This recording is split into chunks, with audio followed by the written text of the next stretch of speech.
The following broadcast is a copyrighted production of 412 Communications. Any non-personal retransmission of this broadcast without the express written consent of 412 Communications is hereby prohibited.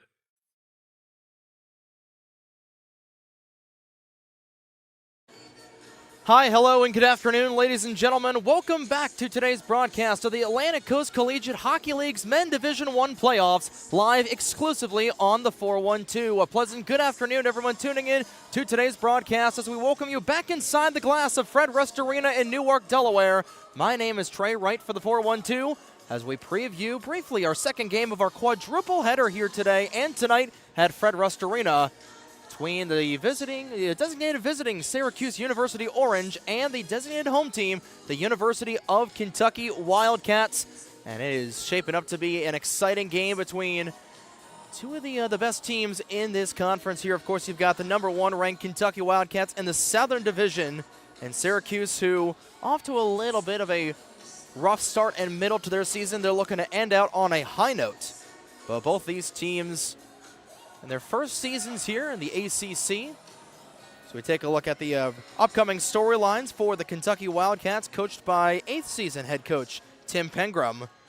They were ACCHL champions over the Ohio Bobcats last season, moved up from M2 to M1 in the offseason, and they are having a fantastic season so far, coming to the weekend with a record of 22-4-1.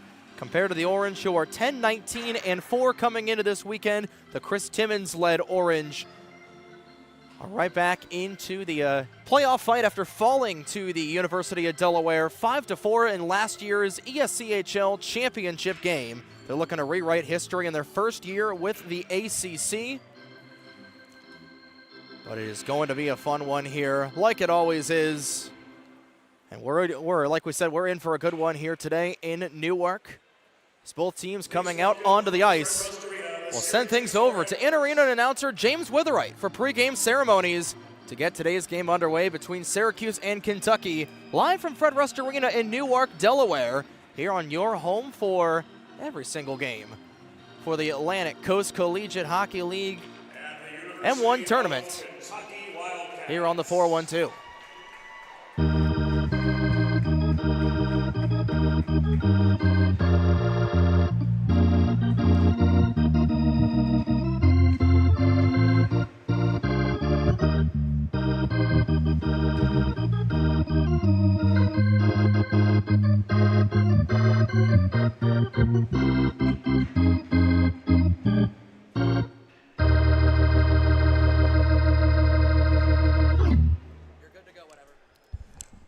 Fans, good afternoon, and welcome to Fred Rust Arena on the campus of the University of Delaware.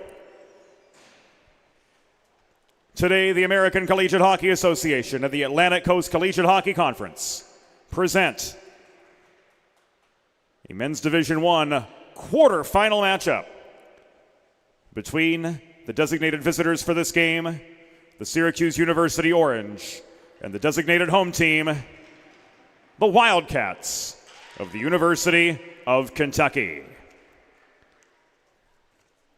Here are today's starting lineups for the Syracuse Orange.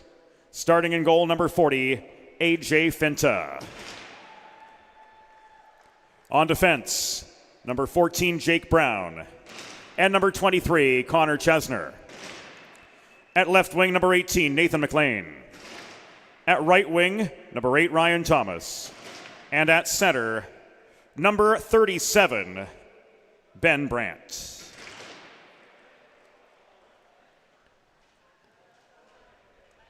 And now let's meet the starting lineup for the Wildcats of the University of Kentucky. Starting in goal, number 1, Kyle Hogan. On defense, number 44, Sam Steigerwald.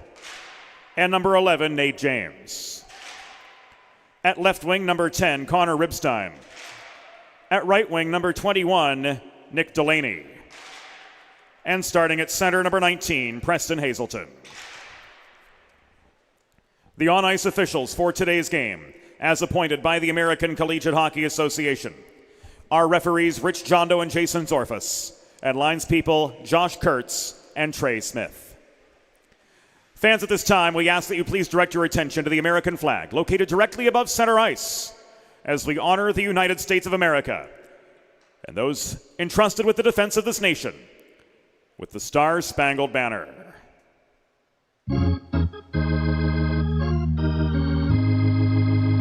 Oh, say, can you see by the dawn's early light what so proudly we hailed at the twilight's last gleaming, whose broad stripes and bright stars through the perilous fight o'er the ramparts we watched were so gallantly streaming, and the rocket's red glare, the bombs bursting in air, gave proof through the night that our flag was still there.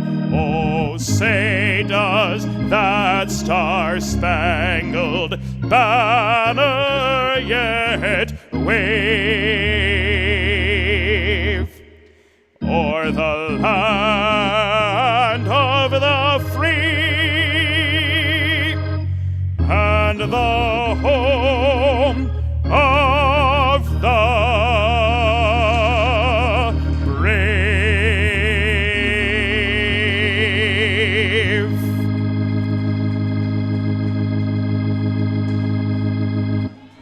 Beautiful rendition of the national anthem, as is always, by James Wright, the wearer of many hats here at the 412.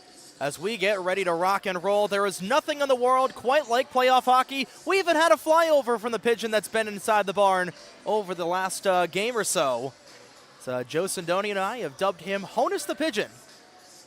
Might see a couple glimpses of him on the camera. Broadway Joe Sindoni, our videographer here this afternoon, and James Wright pretty much doing everything else. But it is going to be very fun here as the Syracuse Orange wearing their road orange uniforms and orange socks with blue helmets and shells with white numbers and Syracuse scripted on the front, and the Wildcats in their alternate black uniforms with dark blue numbers on the back. Dark blue accents but black shells, tarps, socks, and helmets as we get ready to go here. The beautiful thing about playoff hockey is that the slate of the previous past sins has been wiped clean. We get ready to grow as Brant and Hazleton meet at the dot. We're underway for game number 2. And hard-fought face-off quickly sent in on AJ Finta, and he will hold on for the pause. 7 seconds into the contest, and AJ Finta gets his first touch of the vulcanized rubbers. We'll take a look at today's goaltending matchups, beginning with the aforementioned AJ Finta. 9-15-0 on the season with a GAA of 3.91, a save percentage of .887. Played in the ACCHL championship last season. That 5-4 overtime loss for the Brantford, Connecticut senior. This is taken at the near side. Syracuse trying to get it out of their own end. Trying to play it out. There was the 23 of Connor Chesner. And playing up here will be the other netminder, Kyle Hogan. A perfect 9 for 9 so far for the Chicago, Illinois sophomore with a GAA of 1.55 and a 95.3 save percentage for the former West Dundee Leaf for the 18U AAA program. A lot of West Dundee, Illinois-based skaters from that program on this Kentucky team. Taken back here by Nate James, played for the Seacoast Spartans of the EHL. And wheel it back out to the neutral zone. Syracuse trying to break back into the offensive end, taken here by Bradley Parker. Kept in by Jack Wren, trying to play it back over to Cade Cook.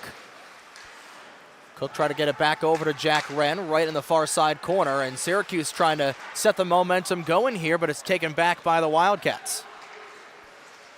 Wheeled back by Jake Lobby, the alternate captain of this Kentucky team, as he's going to lay a body right into the 11 of Jacob Von Chersch. Both teams feeling each other out. Again, neither of these teams playing each other as a big hit. That was the 15 of Alex Kasapis, who was laying the body right at the blue line, right in front of Joe Sindoni.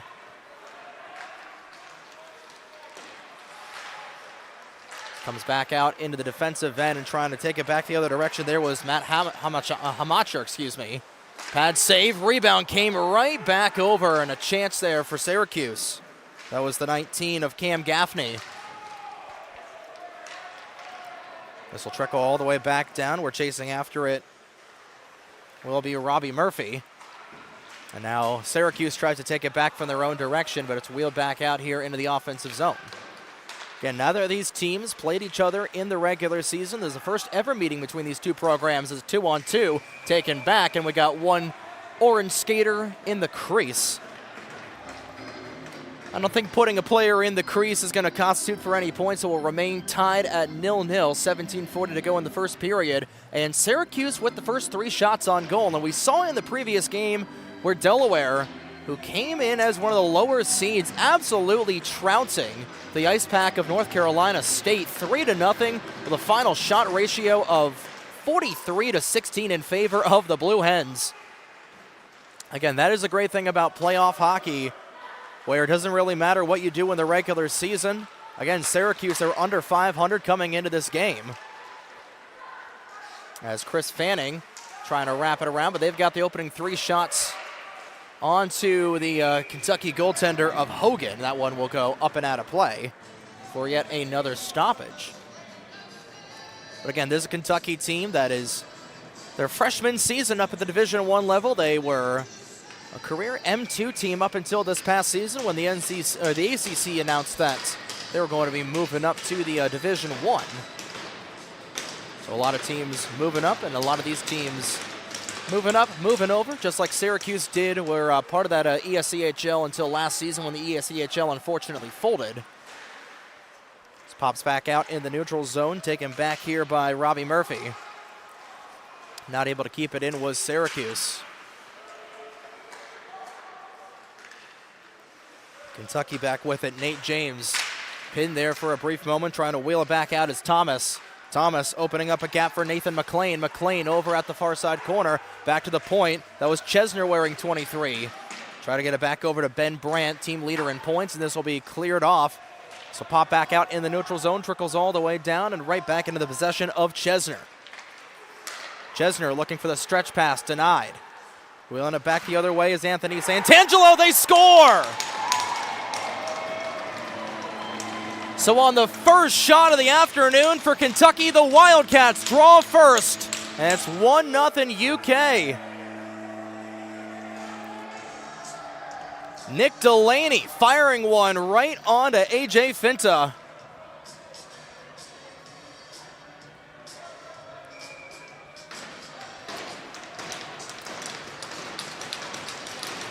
And a quick drive right from just outside of the right side Ovechkin office. We'll make it 1-0, and you know, like we were saying. So we get another look at this replay. Came back over, Chesner had it. Stretch pass intercepted. And just a drop pass and a blast right from the high slot, and Delaney with an absolute beauty of a goal for his 26th of the season to make it 1-0 Kentucky. So there's nothing wrong with batting 1,000 here as the Wildcats lead on their only shot on goal. And now Syracuse playing from the back foot, much like they did in the championship game against Delaware last season. Trying to drive in here is Aiden Emery. Back at the point, shot on net, saved by Hogan. We'll hold on for the pause.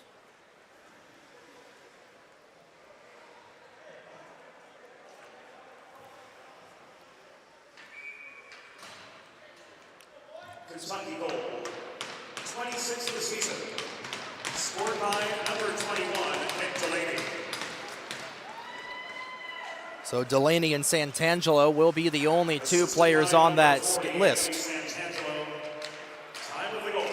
This goes all the way down. It will be an icing going against Kentucky. And, you know, other than that play there from Delaney and Santangelo, it's been all Syracuse to start things off. They've got 4 shots onto Kyle Hogan, who has steered all 4 aside.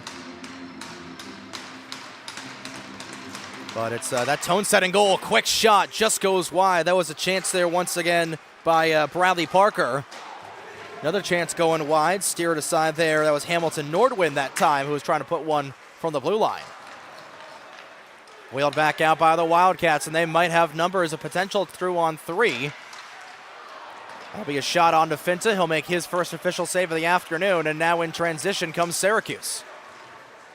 Wheeling and dealing is Wren, and his shot partially deflected. Taken back once again. Dylan Lennon. Trying to drive around at the near side. Not able to keep it in there was the 11 and 8 James, and now pressing up on the other way is Wren. Wren, he gets hit hard there by James, saying welcome to Newark, and those two are going to be on top of one another over at the far side corner. They get back up to the Knives in a scrum right in front of a couple of hometown faithful fans there, right in the AHA bench. 14:20 to go in the first period. 4-2 the shot ratio in favor of Syracuse, but it's 1-0 Kentucky as that one deflects, just remains in play. And the Wildcats will reset from their own side. Taken back here by Matthew Yost as Finta misjudging the high glass, and that will go out of play.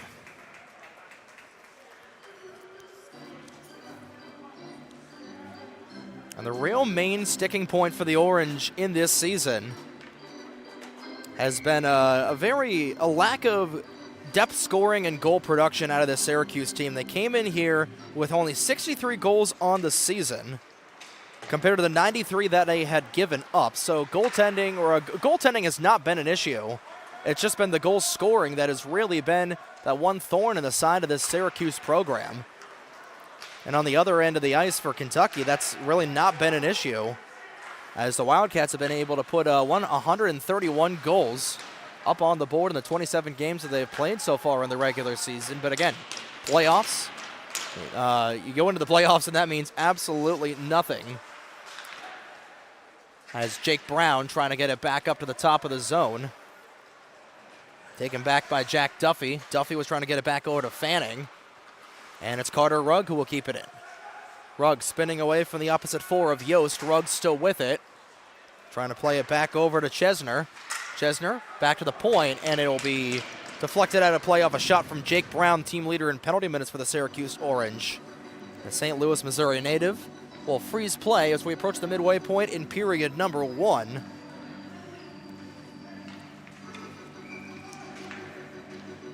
Plenty of action all weekend long here on the 412. With every single game, all 6 games that'll be played. 7 games that will be played here in the ACC tournament will be broadcasted here on the 412. We got 2 more games later on this evening.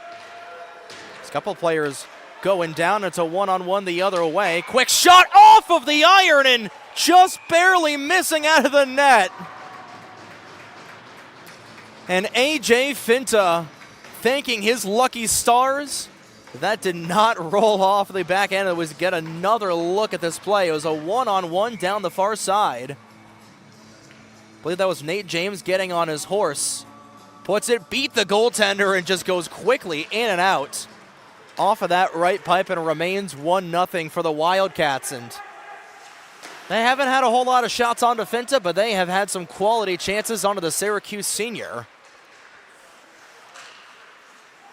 Trying to keep it in was Syracuse once again. That was Brandt who was partially denied. Now Brandt's got it again on this tape. He scores! He collected his own rebound off the first attempt, and he wires one right under the blocker side of Kyle Hogan, and we're tied.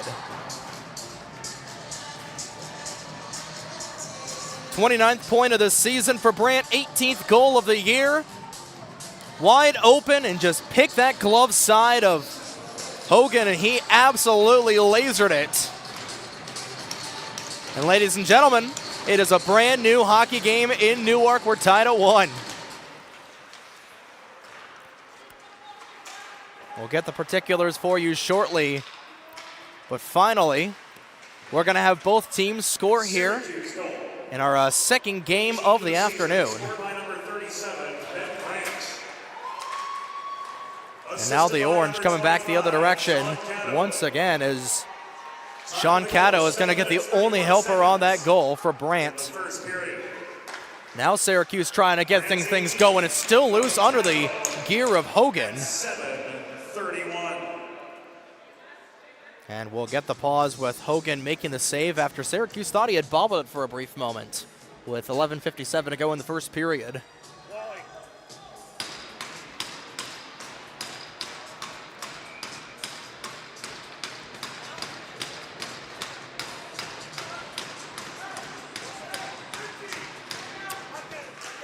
Quick shot right off for the draw as the Orange trying to clear it out, trying to keep it in the offensive end. They're not able to. Now the Wildcats come back the other way, nearly taken away by Chesner, and that will come down for the pause.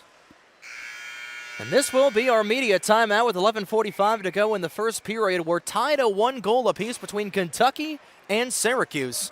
So we'll step aside for a couple of moments here on the 412's broad coverage, the ACCHL playoffs. Recovery from an injury on the job or in a car accident can be overwhelming.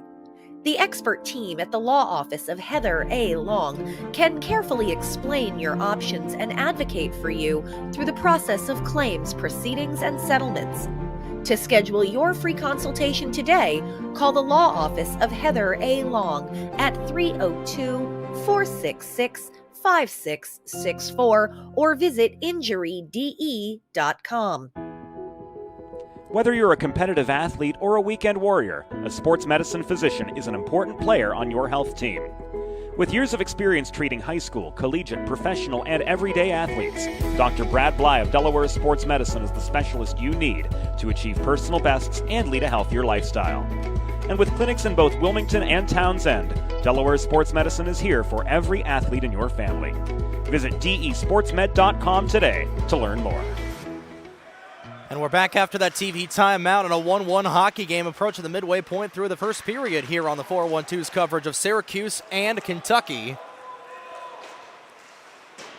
As Kyle Hogan tries to bang this one back into the opposite end, and this will go up into the Kentucky bench and out of play.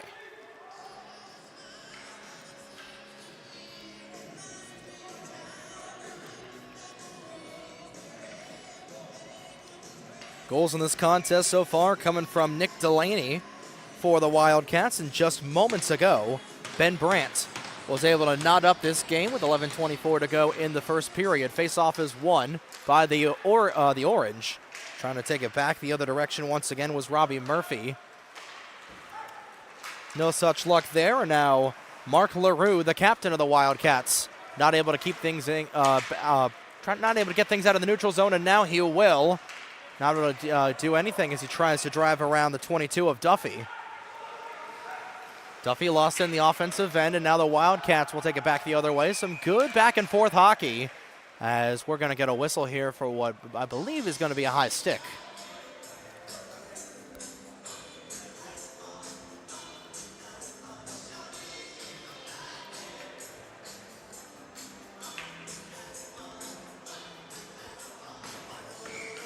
So the face-off will come to the right-hand side of A.J. Finta.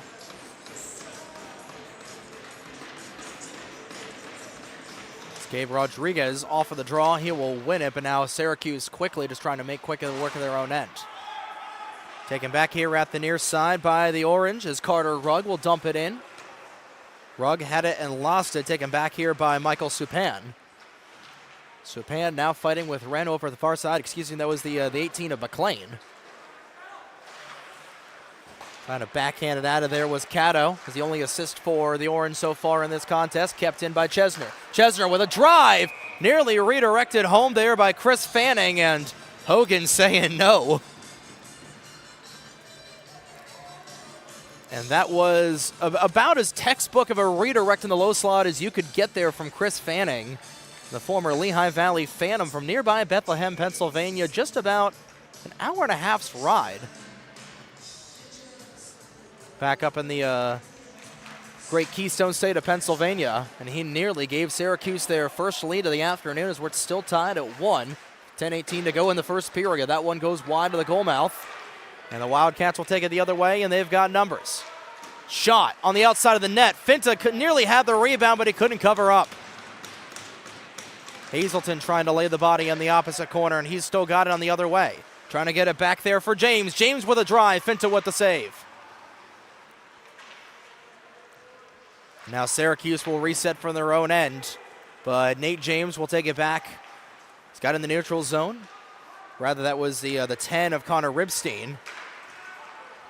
Now the 19 of Gaffney has gotten a 2-on-1 for Syracuse. Gaffney trying to drive around, nearly put it home. It just rolled off of the tape.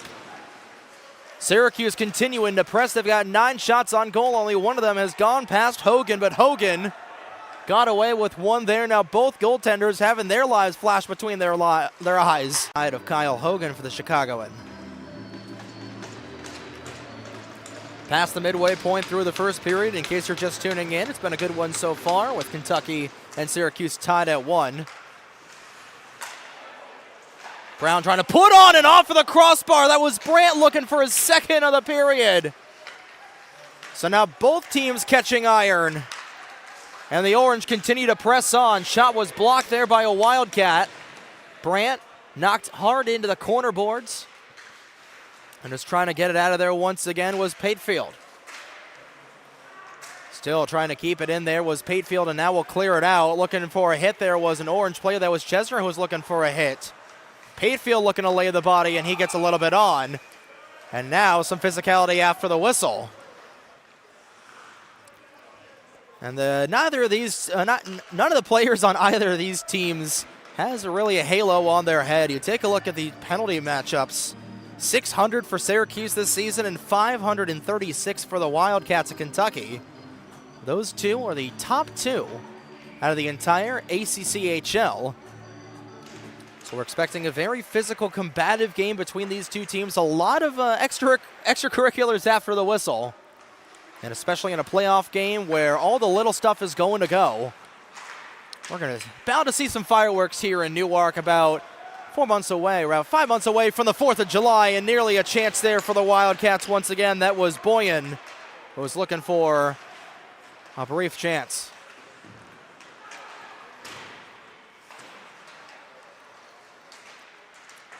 Kentucky still holds the zone.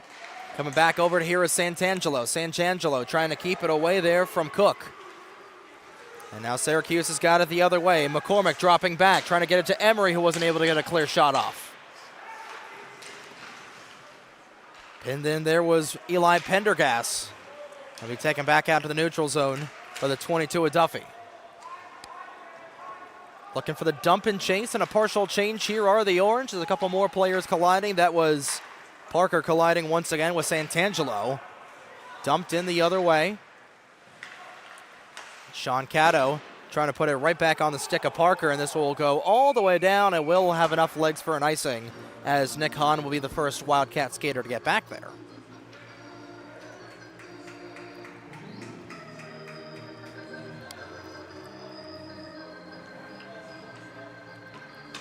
We hinted about it a little bit earlier on in the broadcast, but with that D1 playoff experience that Syracuse has had over the last couple of years, whether it be in the NECHL or the ESCHL, they've had a lot of experience in these M1 playoffs, and it's going to be a very, very big talent adjustment here for this Kentucky program. Coming in as an M2 team, and again, there's not a whole lot of really good M1 programs out there that Kentucky was playing, especially in College Hockey South, but credit to them. They were able to scrap a 22 wins on the season, but the playoffs are a completely different animal, and Syracuse has perfected them a couple of different times, have won the ESCHL and the NECHL championships. It's a big hit at the blue line. It's getting caught right in the railroad tracks there was Duffy. He got laid out by Delaney. Delaney on it once again, nearly having to answer for the hit, taken back here by Wren once more. Wren being surrounded there by Hahn. Here's a chance, here's a drive, just going wide, a chance there from Rugg. Trying to clear it out the other way was Yost, unsuccessful. Wheeled into the corner boards once again. At the half wall with it is Fanning. Fanning looking for the turnaround chance. Hogan was able to get a little bit of a piece of it. Not sure if that will constitute as a shot on goal, and that will go up into the rafters, nearly hitting Honus the Pigeon as he'll flutter away from it. 11-5, the shots right now in favor of Syracuse. And again, like we were talking about, Kentucky, they had really good experience at a high level of M2. Again, you go in toe-to-toe with the Ohio Bobcats and win in that ACCHL championship, a very tough championship to win. But there's certainly a talent adjustment, and they're going to school right now behind by 6 shots to Syracuse, but it's tied up at 1. But it's been all orange pretty much for the entirety of this first period so far, aside from that first shot and goal there from Nick Delaney earlier on. Fanning surrounded by black and blue jerseys as Rugg wasn't able to get the turnaround drive in. Back out to Macklin Yelly. Yelly trying to create a lane for Lobby. Lobby's shot denied. Trying to go back here to the 37 of LaRue. He was denied once again. Taken back out to the neutral zone, and a howitzer way up into the stands and nearly hit a couple of Syracuse scratches. Watching this really close contest so far over on the eastern side of the rink with 5:17 to go in the opening frame. A lot of pucks out of play. Face-off comes back out to the neutral zone. That's center ice, and it'll be won here by McLean. Back out the other way for Gaffney. Gaffney puts on the brakes to avoid a hit there from Bailey. No penalties have been assessed in this game just yet. And now it's a 2-on-2 for Villanova, rather Kentucky. You know what? The Wildcats, both teams being the Wildcats, crossed me up there. I knew it was going to cross me up at least once or twice in this game. But Kentucky not able to get a drive off.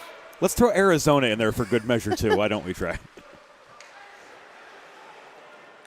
It's James Witherite giving his 2 cents on the matter. Couple of Orange players colliding, friendly fire at the center ice. So Wildcats trying to take advantage, but they're not able to take advantage of the number situation as Hamilton Nordwin trying to clear it out and put it on the tape of Thomas. Thomas looking for the stretch pass all the way down to McLean, and having to come way out of his cage there was Hogan. And that one goes out of play. So Hogan having to corral that bouncing puck to try to keep it away from Nathan McLean, who leads the Orange in assists this season with 14 assists on the year for the Toronto Ontarian. Played in the OJHL for the St. Michael's Buzzers the previous season, coming here as one of the many freshmen, young faces on this Syracuse program. Stretch pass going back the other way, be bat out of the air there once again by Jack Duffy. Emery trying to keep it away from a couple of other players, and this will come back over. Yelly in the mix over at the far side. Free puck in the near side corner over on the right-hand side of the rink, and I'll be wheeled out of here once again by Syracuse. McCormick had it, lost it. He's pocketed there by Hahn.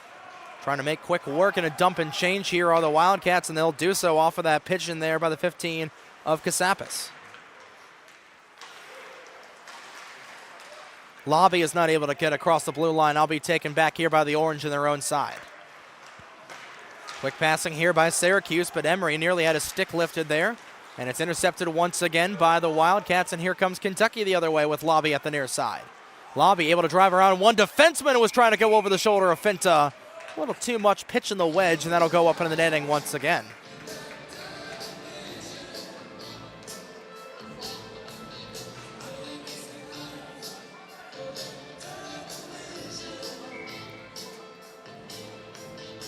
Neither team has really been able to set up shop offensively in a consistent manner in this game. We've seen just a lot of back and forth with a lot of really good neutral zone play by both of these teams.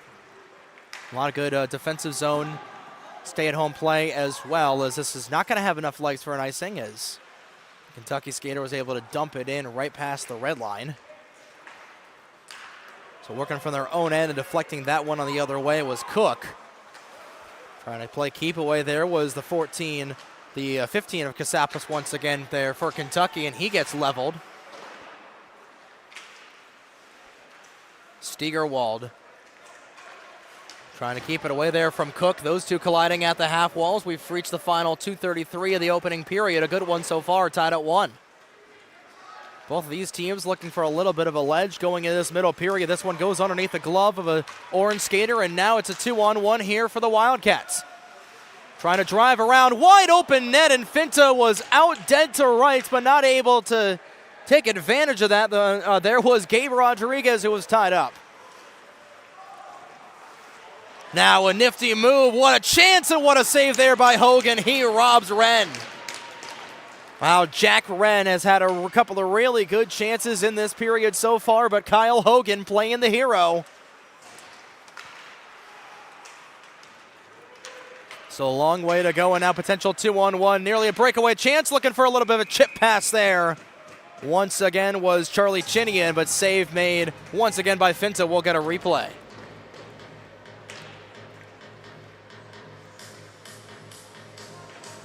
And we'll get another look at that chance there from Jack Wren, as he came all the way from downtown. Was able to put a jockstrap in the ceiling there of Anthony Santangelo, but Hogan saying no once again to make his 11th save of the afternoon so far. A little bit wide. Hogan got his own rebound. He comes across for the save.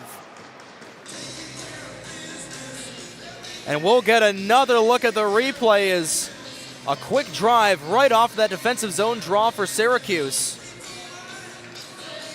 That was Fanning trying to set up shop in right place, right time once again there for Cook. He's not able to put it home. You know, we made the Hogan's Hero reference 90 seconds already, but once again, playing hero is Kyle Hogan. And like we saw in the game previous from the NC State goaltender who was playing out of his mind, we're seeing a similar caliber here out of Kyle Hogan, but eventually the dam might break here. Syracuse has been peppering the goaltenders. We're down to below the final 85 seconds of this opening period. 1-1 your score. Trying to get out of there is Preston Hazelton. He's got it pressed along the boards. Taken back there by Delaney, the lone goal scorer for the Wildcats. Delaney, he'll fall down. He's looking for a call, and he's not going to get it. Down to the final minute of play in period number 1 in a 1-1 contest. Steigerwald try to clear it out. Quick passing, looking for another empty net there with Syracuse, and Brandt not able to get it home again. Syracuse with all sorts of grade A chances, but they end up rotting like eggs. And they're not able to get anything past Hogan, who right now looks to have the hockey gods on his side, as both goaltenders have been playing a little bit out of position. But they have been bailed out by either just the hockey gods doing giveth and the hockey gods taketh. But some others, just spectacular defense here by both these teams with 20 to go in the opening period. Cook with it once again, and he's not able to bring it into the offensive zone. Partial delayed offside as tagging up will be McLean, but not before an icing will be called. So those tired orange skaters are going to have to remain out there with 8 seconds to go in the first period. See if Tim Pergram, in his 8th season as head coach of this Kentucky program, if he's got anything he wants to do here in this final 8 seconds. I don't think he's going to pull Hogan with 8 seconds to go. Final little bit, here's that one trickling through the paint. Another save made by Finta, and that will do it for period number 1. So after 20 minutes of play, Kentucky and Syracuse are tied at 1. We'll be right back here after opening. Recovery from an injury on the job or in a car accident can be overwhelming. The expert team at the law office of Heather A. Long can carefully explain your options and advocate for you through the process of claims, proceedings, and settlements. To schedule your free consultation today, call the law office of Heather A. Long at 302-466-5664 or visit injuryde.com. Whether you're a competitive athlete or a weekend warrior, a sports medicine physician is an important player on your health team. With years of experience treating high school, collegiate, professional, and everyday athletes, Dr. Brad Bly of Delaware Sports Medicine is the specialist you need to achieve personal bests and lead a healthier lifestyle. And with clinics in both Wilmington and Townsend, Delaware Sports Medicine is here for every athlete in your family. Visit desportsmed.com today to learn more. There's nothing all-American quite like a good old-fashioned barbecue. Sid's Barbecue and Jerky brings the most tender and flavorful pulled pork, brisket, and barbecue chicken to the tri-state area and is sure to turn your next gathering into a truly all-American event. Visit Sid's on Ridge Road in Claymont, Delaware, or place your next catering order at sidsbbqandjerky.com.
There's nothing all-American quite like a good old-fashioned barbecue.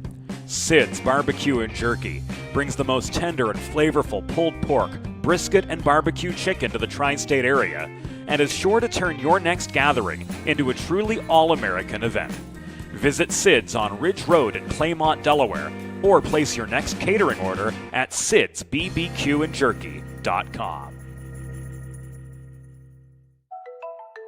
Modern media is everyone shouting for attention and no one hearing a thing. Broadcast to social, print to digital, 412 Communications has the solution to get you heard. Want to know more? Visit 412communications.com today. Recovery from an injury on the job or in a car accident can be overwhelming. The expert team at the law office of Heather A. Long can carefully explain your options and advocate for you through the process of claims, proceedings, and settlements. To schedule your free consultation today, call the law office of Heather A. Long at 302-466-5664 or visit injuryde.com.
20 down, 40 to go as we welcome you back inside the glass of Fred Rest Arena for the quarterfinal game of the Atlantic Coast Collegiate Hockey League Division I playoffs, with the Syracuse Orange tied 1-1 with the University of Kentucky Wildcats. Trey Wright on the call here for the 412 on the Delaware Hockey Network. And as both teams come back out here for this middle period, the long defensive change.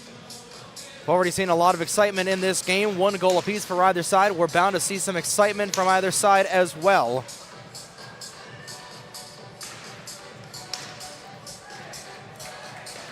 But as both players and skaters will come back out, we'll recap the goal scoring in that period. Started when Nick Delaney had a drive from right outside of the top end of the slot to make it a 1-0 lead for the Kentucky Wildcats, and then later on in the period, a beautiful move, a beautiful stick, and a beautiful goal from Ben Brandt. Ties things up at 1 as we go into this middle period. A brand new hockey game with 40 down. 40 to go, I should say, and 20 down.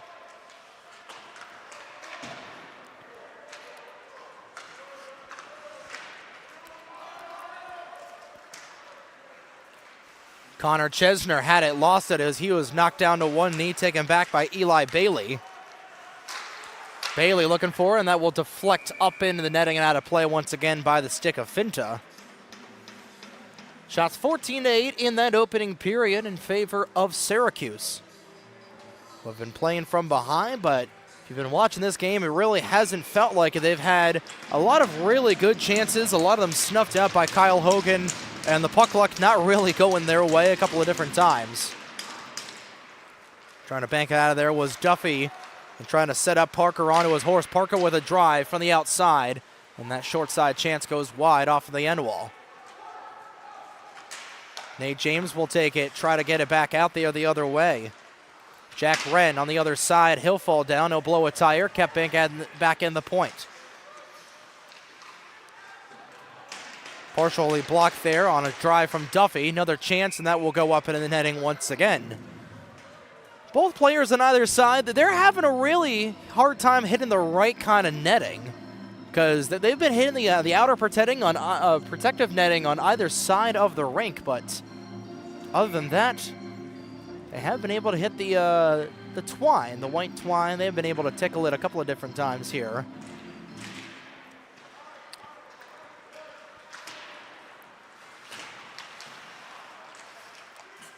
Not able to get that there was Aiden Emery, and it'll be taken back here by the Wildcats once more. Stared down by Sean Cato, and one of the alternate captains on the Syracuse team who put it right on the tape of Ryan Thomas. Thomas trying to go back across to Brandt. Brandt, cross-lot feed, a crossover to Chesner. Chesner with a drive, and that one was on the goal line for a brief moment and pops out.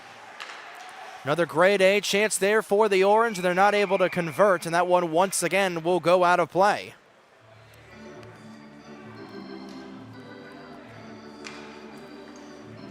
These chances keep coming and coming here for Syracuse as they have been pounding that door of Kyle Hogan, who has remained firm. And he'll face another couple of different chances. No shots officially being registered on the board, but they were indeed some grade A and grade B chances so far for Syracuse. And Kentucky once again just trying to establish some offensive zone time, but it's been all Orange in that department. Thomas dumped it in initially, and now Kentucky trying to break it out there with the 37 of LaRue. It'll be set up by Hogan up here for Hahn. Hahn trying to bring it back across over to Supan. Nearly taking it back the other way once again was Cam Gaffney. Gaffney trying to get it back over to Nordwin. Nordwin was looking for a drive. Nobody was home. He taken back by Lobby. Lobby's stretch pass up to Yelly a little too far out for him. Rather, that was Rodriguez. Now trying to pop it out, a big collision right in front of the Kentucky bench, and now they've got a 2-on-2. Spinning around that time, it was Yelly trying to set up shop. And it was Yelly from Rodriguez, who was right in the low slot. Finta will cover up, and now a little bit of a group project will ensue in the low slot, but cooler heads will prevail. Interestingly enough, as we got 17:25 to go in this middle period, neither team has put a player in the penalty box. It's been a very physical game, but it's been within the confines of the ACCHL rulebook. Bouncing puck just trickling wide. That was a chance there from Delaney, the lone goal scorer for the Wildcats so far. Bouncing puck, nearly not read there by Santangelo. Bailey trying to get it, and it'll be taken back here by Santangelo in 40. Santangelo will get it back over to Bailey. Was trying to play it back over to Santangelo. Instead, we'll play it back over for Delaney. Trying to create a little bit of space there was Ribstein. Not able to do so, and now taking it back the other way is Hazelton. Hazelton, he's got Ribstein, trying to get it back over for Lobby. Lobby looking for the backhander, just goes wide. So looking to pitch it back out and poke it there was Hazelton, and come back over to orange jerseys. Hazelton now still with it. He's got Lobby trying to help there in that blue and black jersey. It's 4 players, now 5 players, 3 of them for Syracuse trying to take it away. But now it's Lobby trying to kick it back over to himself, and it just rolled off of the tape a little bit there, and he gets put hard into the boards. That was Chris Fanning who laid the body, and another big hit over on the other side. Couple of players on top of one another. We continue to play on. Faking the slap shot there was Rugg. Drive goes into the opposite corner. Another big collision there on the other side. That was between Kasapis and an orange skater. And now on the other direction once again is Ribstein. Ribstein trying to play it back over in front for James, and Finta's got it covered. Well, a lot of back and forth hockey in this one as we take a look at the 412 instant replay. Had a couple of really good chances there for Kentucky. All alone there was Nate James, but he was not able to put it in. And for a defenseman, James has been playing very, very well on that defensive pair with Sam Steigerwald, but he's been kind of that fourth forward whenever he's out on the ice. Played very well, has not had the points to really show for it just yet as an offside against Kentucky.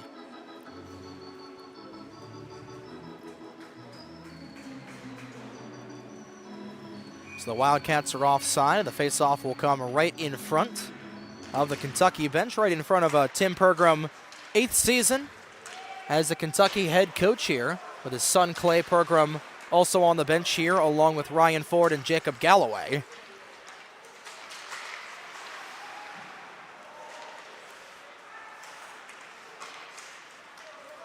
Comes back out to the Syracuse side of things.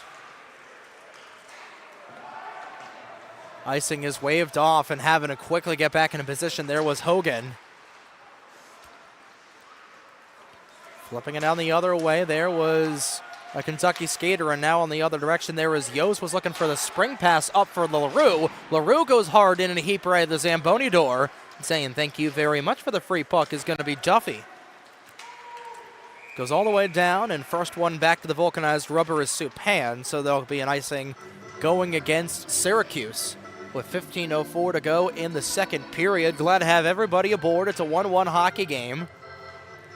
And it's been back and forth with a couple of really good chances here and there, but no real fireworks yet in this middle period. All the fireworks really happened in the first period with the 2 lone goals in this game, 1 for either side. Still anybody's game, and now a potential 2-on-1 for Syracuse coming the other way. Parker with a drive. That one just going wide. Here's a chance for Chesner, and it just goes wide once again. Chesner has been dangerous from the blue line. Now another chance here for Parker, not able to corral it back to himself. Was trying to get it back over to Wren and Cook. And it's a 2-on-2 for the Wildcats the other direction.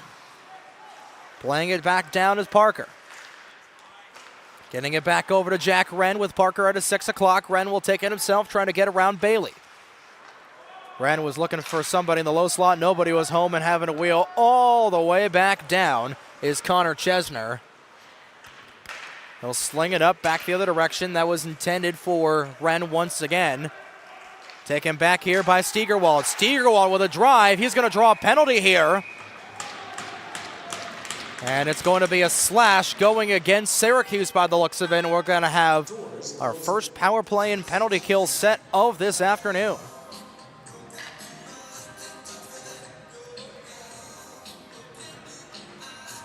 So it will be a slashing call. And it looks like Ben Brandt will be the offending skater. Rather, it'll be Robbie Murphy who will be the offending skater for the Syracuse Orange. Robbie Murphy, the former skater for the New England Wolves back when they were the EHLP, will go to the sin bin for a pair, and Kentucky will get their power play, the first opportunity to operate. The Syracuse penalty assessed to number 27, Robbie Murphy. 2 minutes for slashing. This will be sent all the way down. A good start to this penalty kill here for Syracuse. Power play numbers for the Wildcats, a 23.1 effectiveness in the regular season, and a very much to be desired penalty kill for Syracuse, 75.2 for the Orange. So the Wildcats looking to take advantage of a Syracuse penalty kill. That, like we said, there's been a lot to be desired on this kill. That one just off of the rear skate of the 24 of Lobby. Make that the 15 of Casapis, I should say. And this is back out into the Kentucky end of the ice. Pressing here in this penalty kill is Emery. He had it in the corner. Make that Wren who was pressing. He'll waste a little bit of time. This will come back out here to Gabe Rodriguez. Rodriguez trying to get it back up to Casapis. Back on the other way and falling down. That was Connor Ribstein who blew a tire. Ribstein back up to the knives. This will be sent the length of the ice once again, and quickly having to make work here is Hogan. 44 seconds to go in the slash against Murphy. As Hogan will play this back over for Lobby, and Lobby will get PP2 started here. Playing it back, nearly intercepted there by the 28 of Parker, or the 26 of Parker. Goes all the way out of play, and that hit a spectator right on the rebound off of the rubber floor. And we'll hold on for the pause with 23 seconds to go in the slashing minor.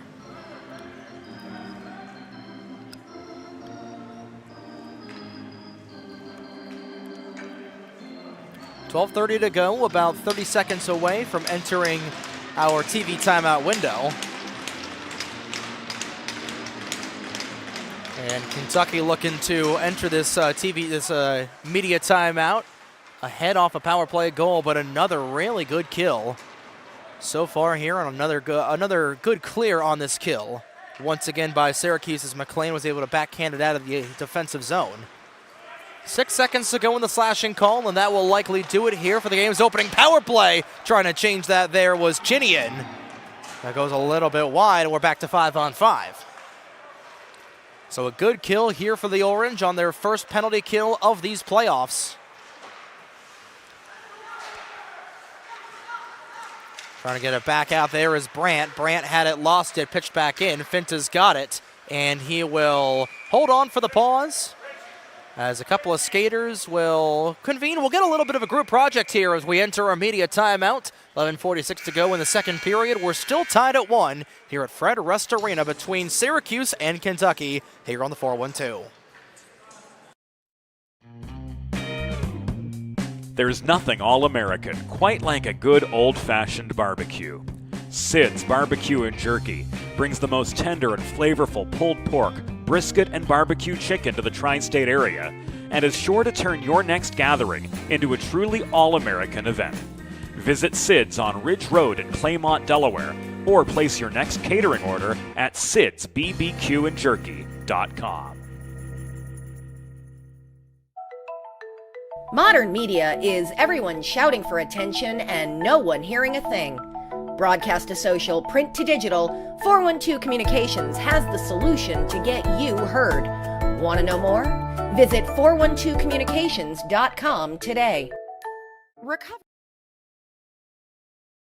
Period, and a tied game between the Syracuse Orange and the Kentucky Wildcats here in our second game of our quadruple header here at the Fred Rust Ice Arena in Newark, Delaware, for the ACCHL Men's Division I playoff tournament here at Fred Rust. Face-off will come to the right-hand side of A.J. Finta, who has faced 10 shots in this game, 11 shots in this game. He has fended off 10 of them. And Kentucky looking to put a little bit more rubber to the road on this Syracuse goaltender, but the Orange have had the most shots in this game, 14 so far, but they have not been able to put a lot on to Kyle Hogan. Finta has had to steer aside a couple more, and now a bouncing puck right underneath the Hogan, and he has to make a quick pause on a bouncer. And you know, the broadcaster's curse and a commentator's jinx giveth and taketh, and it certainly taketh sometimes, especially when we're trying to make a point and then the exact opposite happens. But hey, you know what, that's sports, particularly ice hockey. It seems like the sports gods, the hockey gods, giveth and taketh a lot when it comes to some of the storylines and trends we try to talk about during plays. But irregardlessly, face-off is won in the offensive zone by Syracuse. And wash, rinse, repeat. This one deflects out of play off of an inlet shot from Brown.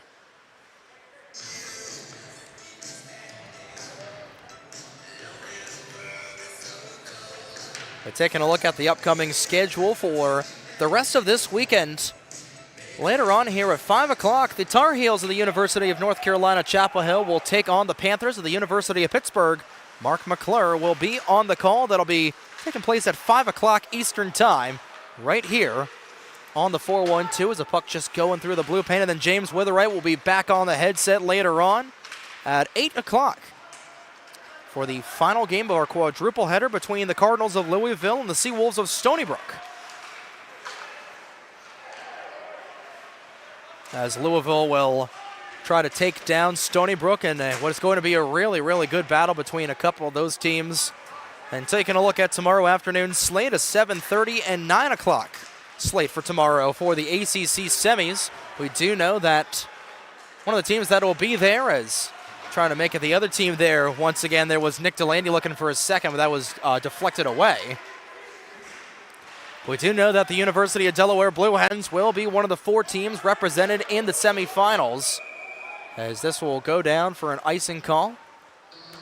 You can see the Pitt Panthers just now entering Fred Rust Arena.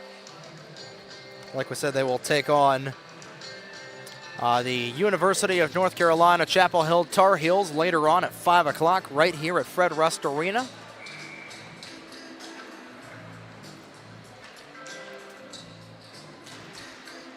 So come back over into the offensive zone for Syracuse and not able, that was in and out, just barely able to keep it in there was Nordwind, but now on the other direction, off of the crossbar! That was Ty Patefield, who was just a few inches away from bringing the lead back to Kentucky. I think both goaltenders owe these crossbars a little bit of love and a steak dinner after this one, as we can officially cue the Bon Jovi as we're halfway there, and both of these teams and goaltenders living on a prayer on behalf of the Iron. Sometimes that 1.5-inch red piping is a better goaltender than some of the goaltenders, and a quick glove save there by Finta on a quick shot from Lobby, and we'll get another look here.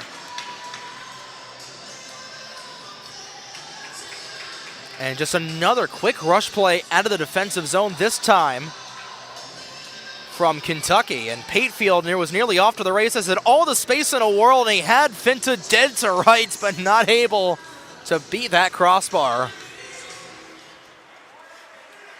I believe if we're counting Kentucky's chances, probably about maybe 6 or 7 pieces of iron have been hit here. Like we said, sometimes the frame of the 4x6 makes a better goaltender, and that time Hogan able to make the stop.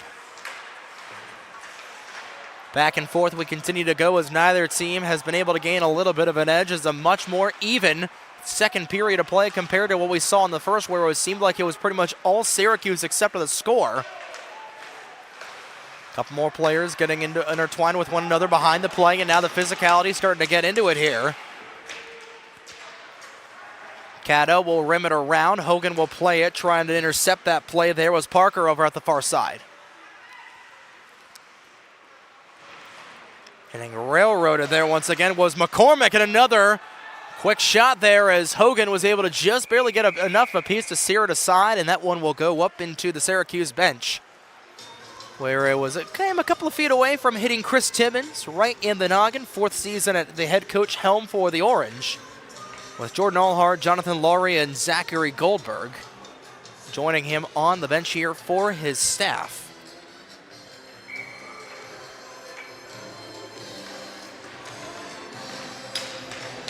.836 to go in the second period. Still a tied hockey game, and we saw it come down right to the wire up until that third period of play back in the NC State UDEL game earlier on, where the University of Delaware, as that one goes out of play once again. A for effort there on the hops from Connor Chesner, but the captain not able to glove it back in. He nearly lost his glove over the short glass.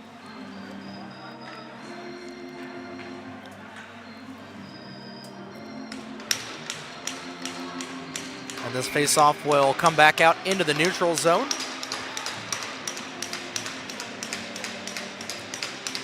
As Brandt will take the draw opposite of Hazelton, and Hazelton will promptly win it over Brandt. And he'll promptly send it in past the red line, and the stop-and-go hockey will have a brief stoppage here. 8:18 to go in this middle period, still tied at 1. And the more this game remains tied, the more that that's going to really benefit Kentucky, as they've really come alive here in this second period. Have been able to put 4 shots on the AJ Fintas so far, not including the pieces of iron hit, as Hogan will cover up right as that face-off came right underneath of him. He'll say, you know what, enough of this nonsense. I'm just going to cover up and wash, rinse, repeat. So we'll do it all again. Brandt opposite of Hazelton. Hazelton will win it again that time. But Syracuse able to take it away, and now it's promptly taken back by Hazelton. Hazelton trying to send that out off of the dasher. A little bit of a wild play for Supan. More hops, and not able to keep it out. Or keep it in, I should say, or Syracuse. We might run out of pucks at this point if people don't start bringing back some of the lone pieces of vulcanized rubber that have warily made their way outside of the rink. I think if we were counting, maybe about 20 of these stoppages have been on pucks that have gone out of play. A lot of them have befooled that fate. And case in point, this goes up into the Syracuse bench and nearly hits one of the coaching staff once again. So we're in a little bit of a holding pattern. Action-wise, that's just been a lot of icings and a lot of pucks going out of play, but nothing really spectacular has happened over these last couple of moments, which means that buckle up, ladies and gentlemen, batten down the hatches. We're going to see some spectacular hockey for the next 27 minutes and 39 seconds. Battle forward over in the corner between both of these squads. It'll come back over to Noel. Just goes right underneath the stick of Noel, and that will be out of play.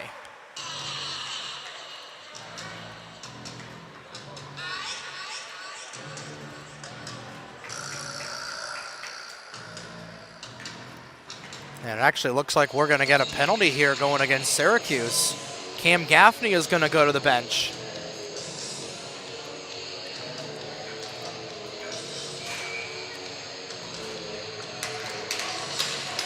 We'll wait to see what the penalty will be against Gaffney. It might be, if I had to guess, maybe a high sticking call. But irregardlessly, Kentucky with their second power play opportunity of the afternoon. They're 0 for 1 with no shots. Lobby looking for it. That one just on the goal line. Not able to tip it home was Lobby. That was Supan, actually, that was not able to tip it in. And it was a hooking call going against Gaffney. That'll result in another penalty kill here for the Orange. Time of the penalty, 12 minutes, 35 seconds in the second period. Lobby with it once again, trying to lob it back over to LaRue. LaRue dancing around. We'll drop it back over to Hazelton. Hazelton back to the top of the point and not able to keep it in. There was James. James with a crashing Parker right in front of him will hit the safety squeeze and will get it back all the way over to Lobby. Lobby back over to Delaney, and this will go the length of the ice once again. We're chasing after this one will be Ribstein.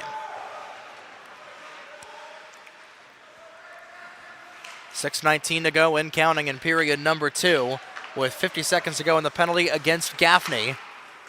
Kentucky trying to make quick work here on this power play, especially on one where you've got the offensive zone. Lobby with a little bit of space was looking for the backhanded dish. Nobody was home. It's lost in the gear of Brandt. He was able to spin a Rama and out of himself, and will clear it back to the neutral zone. Now potential numbers at the Wildcats hurry. Coming back with it is Patefield. Patefield spinning around, waiting for an option over at the far side. We'll get it back over. Back over to Lobby. Patefield with a blast, and that one may have hit the iron. I'm not sure. May have caught a body. That's in and out of the zone, and knowing it immediately was Anthony Santangelo. That might kill this power play here with 13 seconds to go, and the hook against Gaffney, and that's not what you want.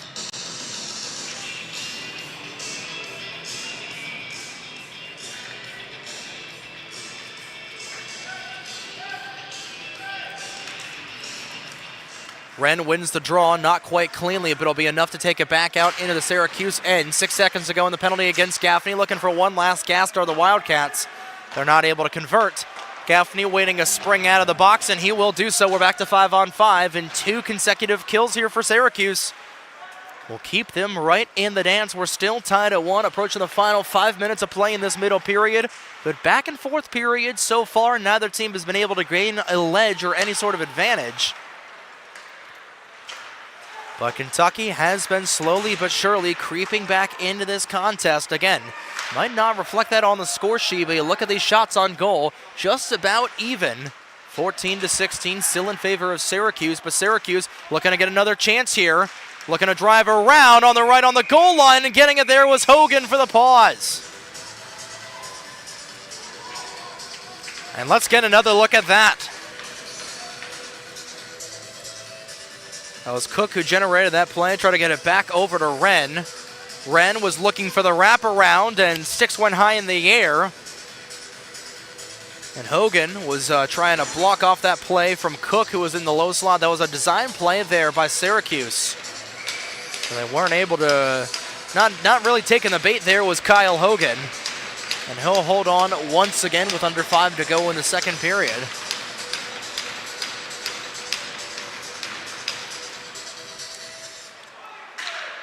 Kentucky wins the face-off. Airmail pass all the way down for Kassapis. Kassapis was caught up, and now Jason Zorfis has got his arm in the air, and we're going to get another penalty. Another penalty going against Syracuse. Frustrated there was Hamilton Nordwind. He nearly took the legs out of Jason Zorfis, who calls the tripping minor. We'll see if 3 is a magic number for the Wildcats as they'll go to the 3rd power play of this afternoon. And it looks like it might be Robbie Murphy who will be going right back to the sin bin. Murphy pleading his case with Zorfis, who's got his hands in the air like, that's a trip, dude. So Murphy is back in the sin bin for the 2nd time in this period. 0 for 2 on the power play so far are the Wildcats. We'll see if Kentucky is able to break the ice and break this deadlock. Starts with a win on this kill and a clear for Syracuse. 2 minutes for tripping. Time of the penalty, 15 minutes, 30 seconds in the second period. Quick passing, taking it away. What a drive, what a goal! Cam Gaffney taking advantage of a gaff from Kyle Hogan, and Syracuse have got the lead.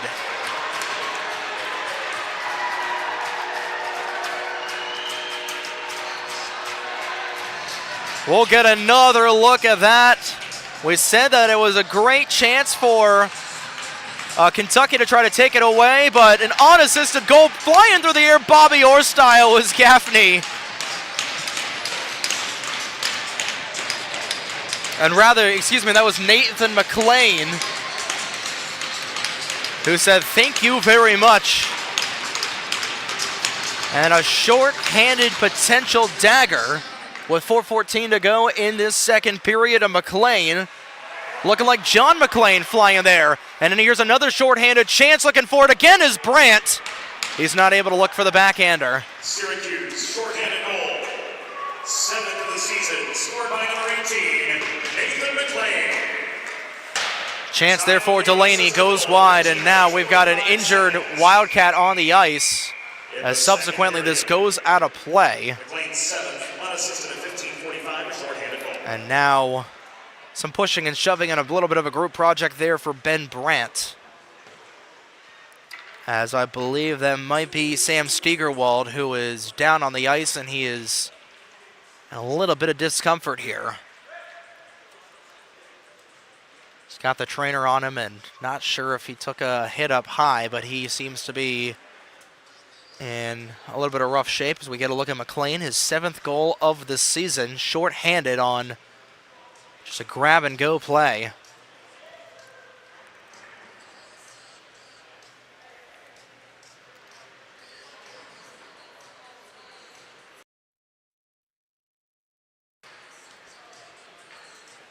So as Steigerwald, who looks to be the Wildcat, is down, we'll recap this game so far. 2-1 in favor of the Syracuse Orange, who right now, if they were able to hold on to this win, it would be 2 for 2 for the lower seeds.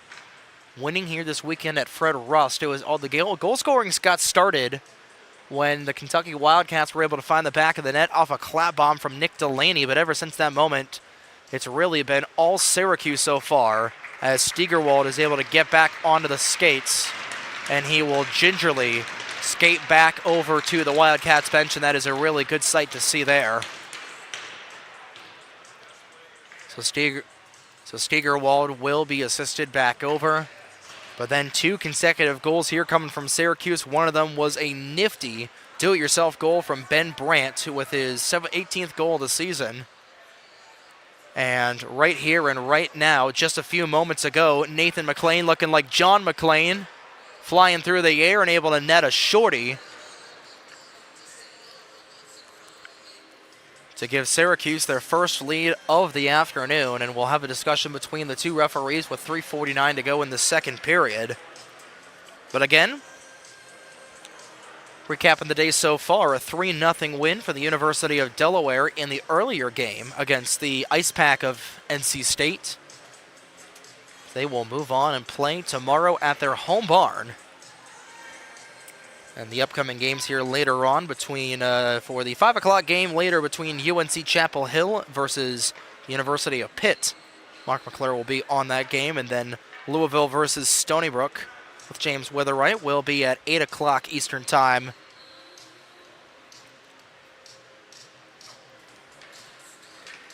And we may, in fact, get a VAR review here. The previous play is under review.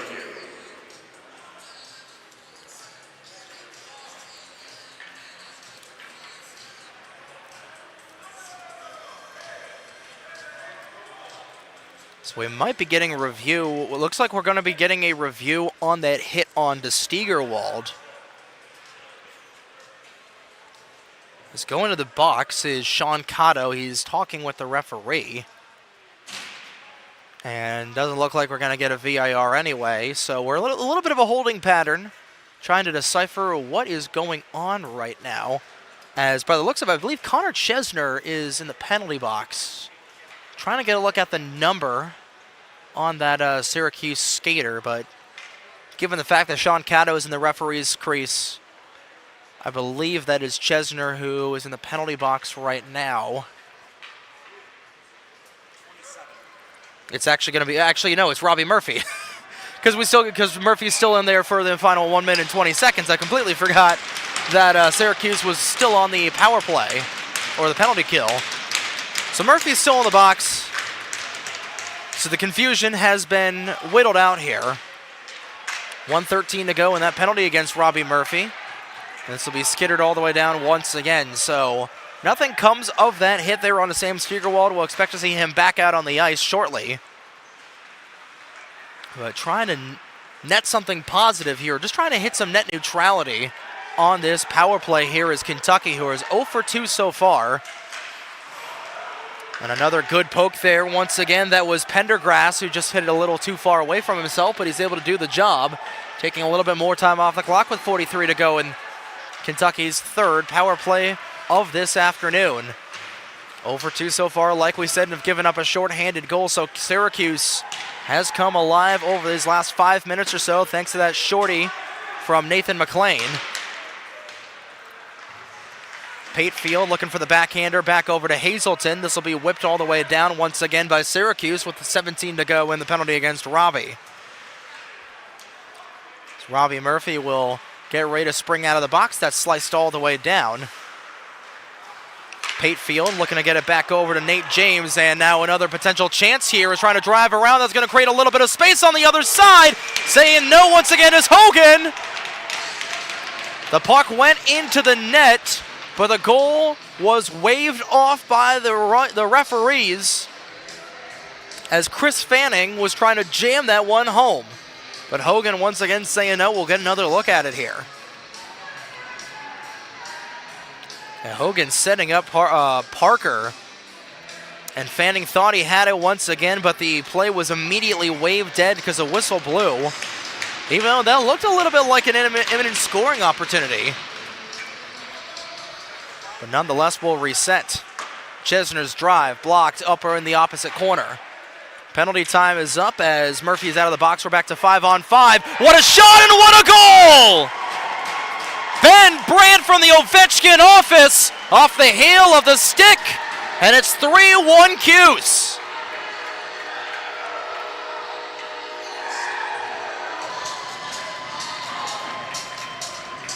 He's the team leader in points for a reason. He's averaging a point per game for a reason. And a beautiful one-time little wrister there. Goes immediately over to the bench, and it's 3-1 Syracuse. And they've got the game's biggest lead so far of the afternoon. We talked about how crucial that Kentucky power play was. As now on hat-trick watch is Ben Brandt. 2 goals in this game, one of the first, one of the second, and a quick drive. Deflected out of play by Finta. As trying to make quick work here was Michael Supin. 19th, second of the game from McLean. 1:59 to go in the second period. And 2 goals within the final 5 minutes of this middle period here for Syracuse. And the Orange are playing with all sorts of gasoline right now, and they are on fire. They're blazing orange, if you will. Duffy trying to get it back over on the other way, and this was back over for Rugg. Supan, pass was partially intercepted there as LaRue wasn't able to hold on to it. Now LaRue creating a little bit of a lane, so come back over to Noel. Noel, the former member of the Jersey Hitmen USPHL Premier Team, will send one down, and this will rim all the way down for an icing. His first one back over to it is Cato.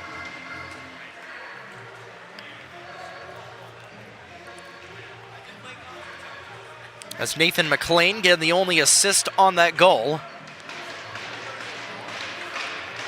Has put the Orange up in a really good spot. We mentioned it right at the very tippity top of the show, how much playoff experience can really matter, and it really doesn't matter what your previous record is.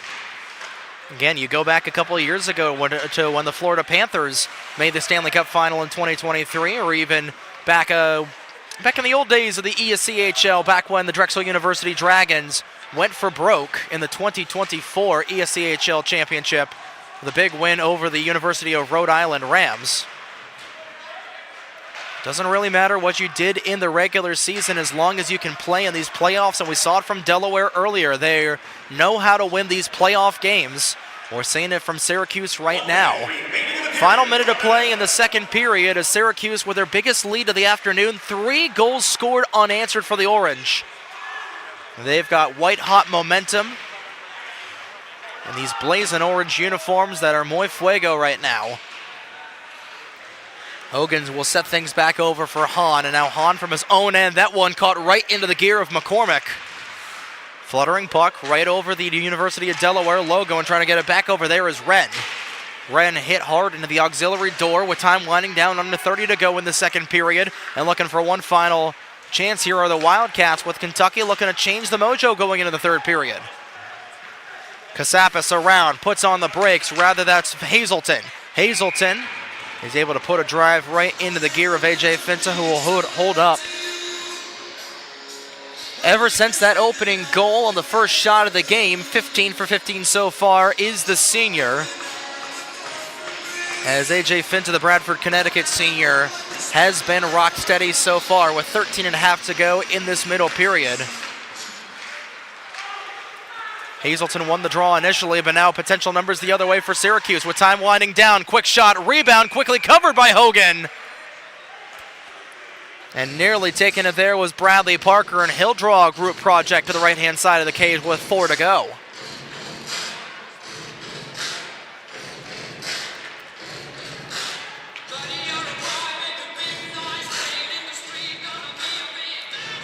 So 4.5 seconds remain. Syracuse with an offensive zone draw. They're in really, really good shape right now. McLean, who's got the go-ahead goal in this game. Wraparound chance once again. Bryant looking for the hat trick and a quick shot on goal. Just barely going there as time expired. Having to make a quick save there was Kyle Hogan, but it's 3-1 Syracuse, 2 goals in the middle period. We'll step aside for the second intermission here at Fred Rust. There's nothing all-American quite like a good old-fashioned barbecue. Sid's Barbecue and Jerky brings the most tender and flavorful pulled pork, brisket, and barbecue chicken to the tri-state area and is sure to turn your next gathering into a truly all-American event. Visit Sid's on Ridge Road in Claymont, Delaware, or place your next catering order at sidsbbqandjerky.com. Modern media is everyone shouting for attention and no one hearing a thing. Broadcast to social, print to digital, 412 Communications has the solution to get you heard. Want to know more? Visit 412communications.com today. Recovery from an injury on the job or in a car accident can be overwhelming. The expert team at the law office of Heather A. Long can carefully explain your options and advocate for you through the process of claims, proceedings, and settlements. To schedule your free consultation today, call the law office of Heather A. Long at 302-466-5664 or visit injuryde.com.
Recovery from an injury on the job or in a car accident can be overwhelming. The expert team at the law office of Heather A. Long can carefully explain your options and advocate for you through the process of claims, proceedings, and settlements. To schedule your free consultation today, call the law office of Heather A. Long at 302-466-5664 or visit injuryde.com. Whether you're a competitive athlete or a weekend warrior, a sports medicine physician is an important player on your health team. With years of experience treating high school, collegiate, professional, and everyday athletes, Dr. Brad Bly of Delaware Sports Medicine is the specialist you need to achieve personal bests and lead a healthier lifestyle. And with clinics in both Wilmington and Townsend, Delaware Sports Medicine is here for every athlete in your family. Visit desportsmed.com today to learn more. There's nothing all-American quite like a good old-fashioned barbecue. Sid's Barbecue and Jerky brings the most tender and flavorful pulled pork, brisket, and barbecue chicken to the tri-state area and is sure to turn your next gathering into a truly all-American event. Visit Sid's on Ridge Road in Claymont, Delaware, or place your next catering order at sidsbbqandjerky.com.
40 down, 20 to go as we welcome you back inside the glass of Fred Rust Arena on the campus of the University of Delaware as it's a do-or-die third period for the Kentucky Wildcats as they trail the Syracuse University Orange 3-1 after two incredible goals in the final 4 minutes and 45 seconds.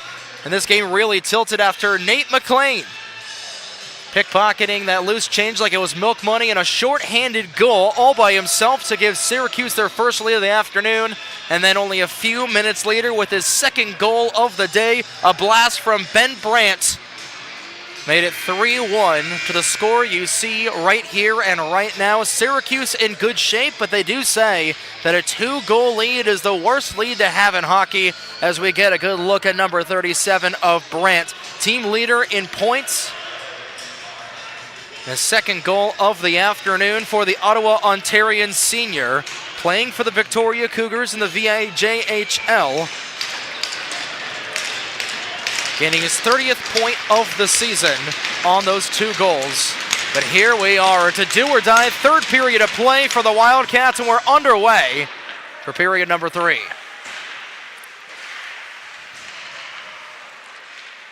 McLean at the near side, trying to get it back over for Brand, and run over there was the 14 of James Brown. Jake Brown, I should say. Brandt trying to wheel and deal. Brown from the point. That one just goes wide of Hogan's office. Hogan has done his job when he has been called upon. Coming back the other way now with it is Jack McCormick. McCormick playing in a change going the other way. Syracuse from their own end, and they will come out in droves. A little bit of a flying V formation there, but it nearly just about worked as Bradley Parker trying to bring it in. That one comes back out into the neutral zone.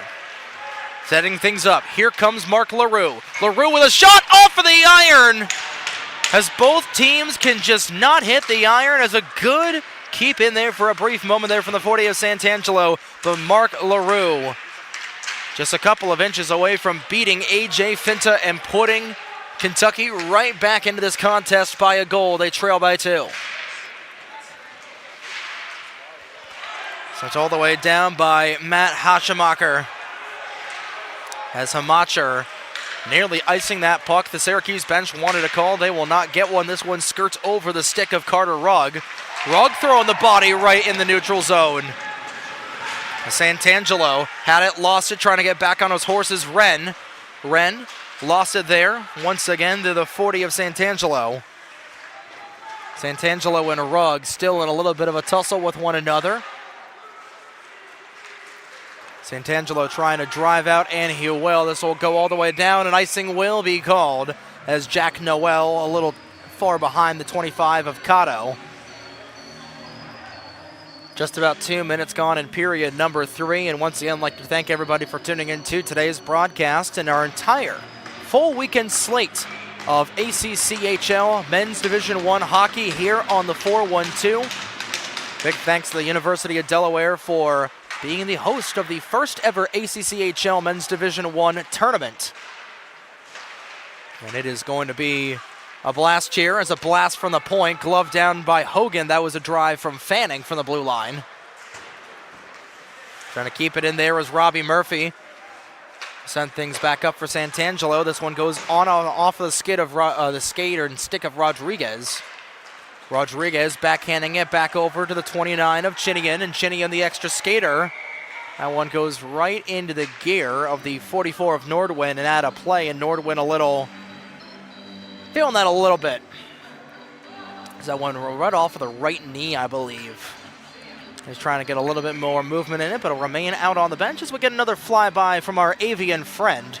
Up in the rafters, we have diagnosed, or really determined what species of bird that is. That is a woodpecker.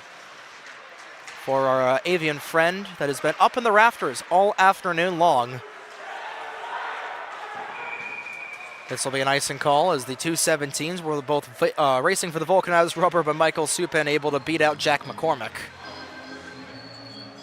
17:23 to go in the third period, and the shots are 17-23 in favor of Syracuse, who still leads by a pair of goals, both of them coming in that second period. And they've scored 3 unanswered, and Kentucky has just been trying to answer back after giving up a goal late in that first period to Ben Brandt. And Brandt right now has given the Orange a little bit of insurance. It's a big throwing hit. That was Preston Hazelton pressing the A button, a little bit of a hit stick, and a drive just going through. And where did he get that save there for Mr. A.J. Finta? That's where he got it. As we'll get another look at that play, as Finta has been locked in like a bike lock so far. Another blast from the Ovechkin office and a save with the pads by Finta. He gets a fist bump there from his captain of Connor Chesner. Again, both of those skaters, one of the few remaining players from that ACCHL title run last year. There's a hit behind the play there as an Orange skater was dumped down behind the play, but we'll play 5-on-5 still as Hazelton was trying to play it back over.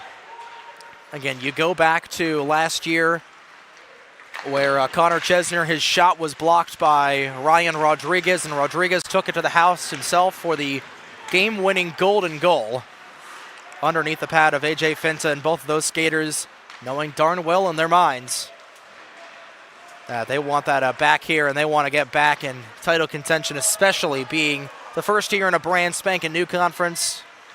So does Kentucky, and Kentucky desperate to get back into this game and not letting their dream freshman season go to waste in another icing. As send this one down to the length was Anthony Santangelo once again. Time continuing to wind down, about 4 minutes gone in this third period of play. Again, going back to the earlier game where the University of Delaware took down NC State 3-0. And later on this afternoon, as a quick shot right off of the draw, glove down by Kyle Hogan, and that will bring a little bit of a crowd in front of him. But later on, directly after this game, University of North Carolina and Pitt will take on with Mark McClure doing the play-by-play duties. Quick shot off the draw once again, and this time it was blocked by the first black and blue jersey. That was faceoffs Bradley Parker off the initial chance. And then after the UNC Pitt game, it'll be Stony Brook versus Louisville with James Witherite on the call. That'll be at 8 o'clock p.m. as A.J. Finta will make a save. It's popped back out into the neutral zone, where trying to steer that one a little bit wide was Matt Hatchemacher. As Hamacher coming in to replace Sam Steigerwald, who we haven't seen a whole lot in this game. And not a big fan of that icing call was Syracuse, as Parker thought he had a little bit of a half step there on Supan. It was very, very close, but tie goes to the defenseman.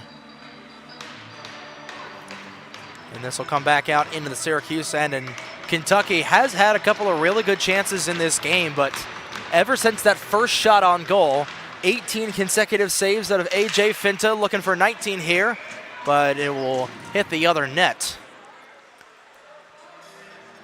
This will go out of play once again. I believe that is the now 28th time that we have had a stoppage for a puck going out of play. So both these players doing a really good job at hitting pucks into netting, like we said, just not the twine that they would like to tickle. Shot right on the goal line, and how did he make that save?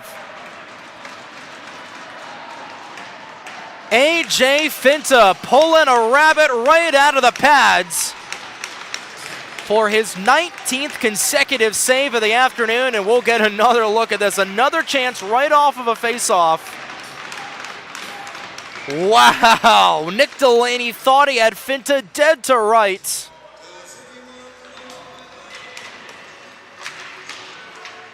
And a fantastic save out of the senior goaltender on his one final ride, potentially. And Syracuse has rewarded him on the other way. In and out of the hands goes the stick of Carter Rugg.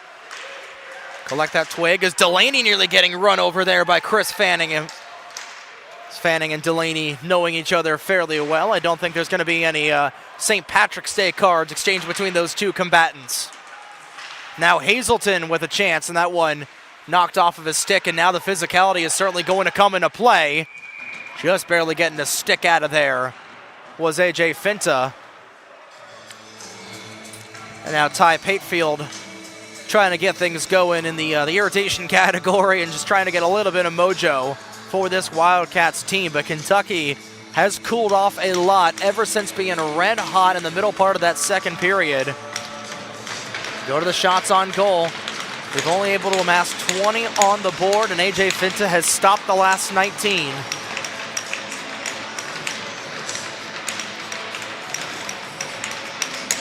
.14:50 to go in period number 3, and Kentucky still trailing by 2. This goes off into the half wall, taken there by Fanning, and Fanning will take it back the other direction from where it came from, puts it on the tape of McLean, one of the 2 different goal scorers for Syracuse so far. Nathan McLean, Ben Brandt. Those are the 2 goal scorers for Syracuse, as this will go all the way down for an icing once again by the looks of it. And now the Orange will get a draw in the offensive zone. We mentioned it earlier on in the game, how offense has been a struggle bus for Syracuse, only scoring 63 goals in the 32 games that they played in this regular season. 33 games, excuse me, that they played in the regular season, but they've got 3 so far against a Wildcat team that's averaging a .215 goals per game against average. But it's all about where you've been able to just pick and point, where you've been able to get your goals. Redirecting chance. Didn't even get to the net front as Kyle Hogan thanking his lucky stars. This time Hogan will hold up for the pause.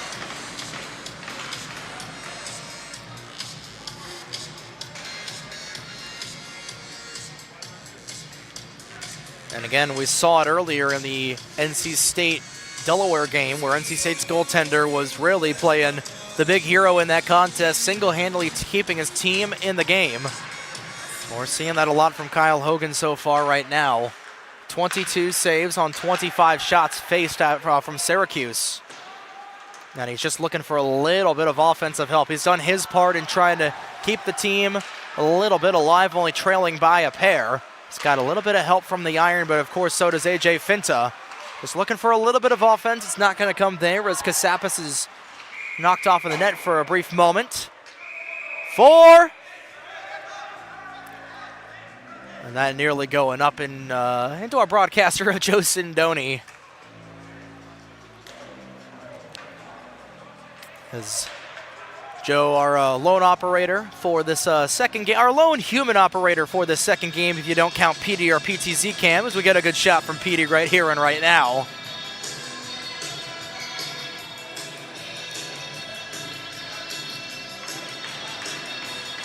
Of course, Broadway Joe always doing his darndest, and we wish him and his wife Nicole the best of luck as they expect baby number 2 later on here in these coming weeks. So Joe's officially on baby watch, and we wish him and his family the best. We know Charlie's getting a little brother, so cannot wait for that. But irregardlessly, that's in the not so distant future, and this is now. That's then. This is now. 13:17 to go, and some big physical hits here between Syracuse and Kentucky. Again, these 2 teams were the most penalized teams in the ACC Men's Division I this season, with Syracuse getting 600 penalty minutes and Kentucky rounding out at 536, so slightly a little bit less. Chesner not able to drive it out. Here's a shot short side, and Finta once again with the glove save.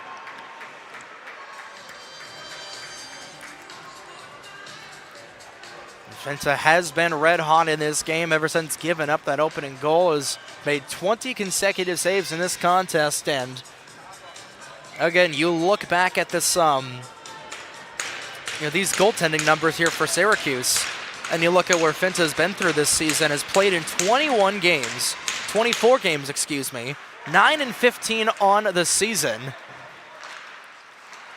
And if some of our friends over at Breakout Sports Broadcasting with the Rider University Bronx, AJ Finta's gone through what I call a Trevor Giverowski syndrome, where he's really been your go-to goaltender for the entire season, but he's seen a little bit more than his fair share of rubber. This goes over to Trevor Giverowski, the all-time leader in saves in the Men's Division II. Another quick chance. That one just goes a little bit on target as Fintz is able to make the save, but again, Fintz has played in 24 games and he's won 9 of them. But he's been such a really good goaltender, especially here for this this team, and especially in these playoffs over these last couple of years. Led the team to the ACCHL finals last year, with just one save away from winning that game, winning that tournament for Syracuse. But Wren has got it. He gets hauled down, and he is going to draw a penalty. So with 11:41 to go in the third period, as we reach our media timeout, when we come back from the other side of this break, Syracuse will get its first power play opportunity of the afternoon, and they look to add on here, but Jack Wren going to the bench. We'll be back here in a jiffy. Recovery from an injury on the job or in a car accident can be overwhelming. The expert team at the law office of Heather A. Long can carefully explain your options and advocate for you through the process of claims, proceedings, and settlements. To schedule your free consultation today, call the law office of Heather A. Long at 302-466-5664 or visit injuryde.com. There's nothing all-American quite like a good old-fashioned barbecue.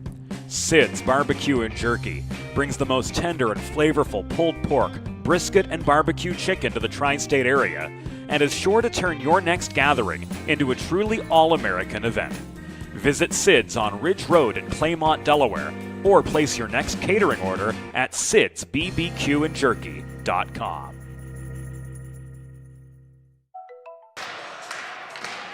So Connor Ribstein with his first pair of penalty minutes on the season. It is a trip, and it could not come at a worse time. Here is Kentucky down to their first penalty kill of the afternoon, already trailing by 2. And Syracuse looking to get things going here on this power play, their first of the afternoon. McLean back up, Chesner at the point, sending it back over across for Duffy, and that one just pops out of the zone. Duffy wasn't able to hold it in. Syracuse on the power play this season, a 20.8 effectiveness, and Kentucky on the other side, a penalty kill of 88.6. With 11:09 to go in the third period, we'll get a pause. As Syracuse is on, it's a first Delaware Sports Medicine power play of the afternoon. See what they were able to do with 1:27 to go in that penalty against Ribstein. Former skater for the Charlotte Rush last year, the USPHL premier for the Pittsburgh, Pennsylvania native.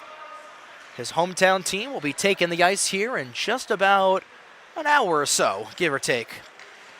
About 30 minutes until warm-ups.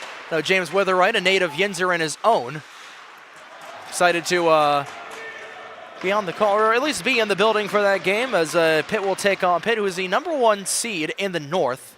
Will take on the number 4 seed in the South, the UNC Tar Heels. Another team called up from M2. Here's a chance for Platefield, as Finta had the initial shot. Rebound was quickly collected up there. And with time winding down, 43 seconds to go on this penalty kill. Nearly a shorthanded tally. But Kentucky right back in the contest. Nearly another chance there for Noel, but he's not able to gain a hold of it. And it looks like we're going to get another penalty, and this time it's going to be Syracuse going right back to the box. Interference is the call. And it's Carter Rugg, the offending skater.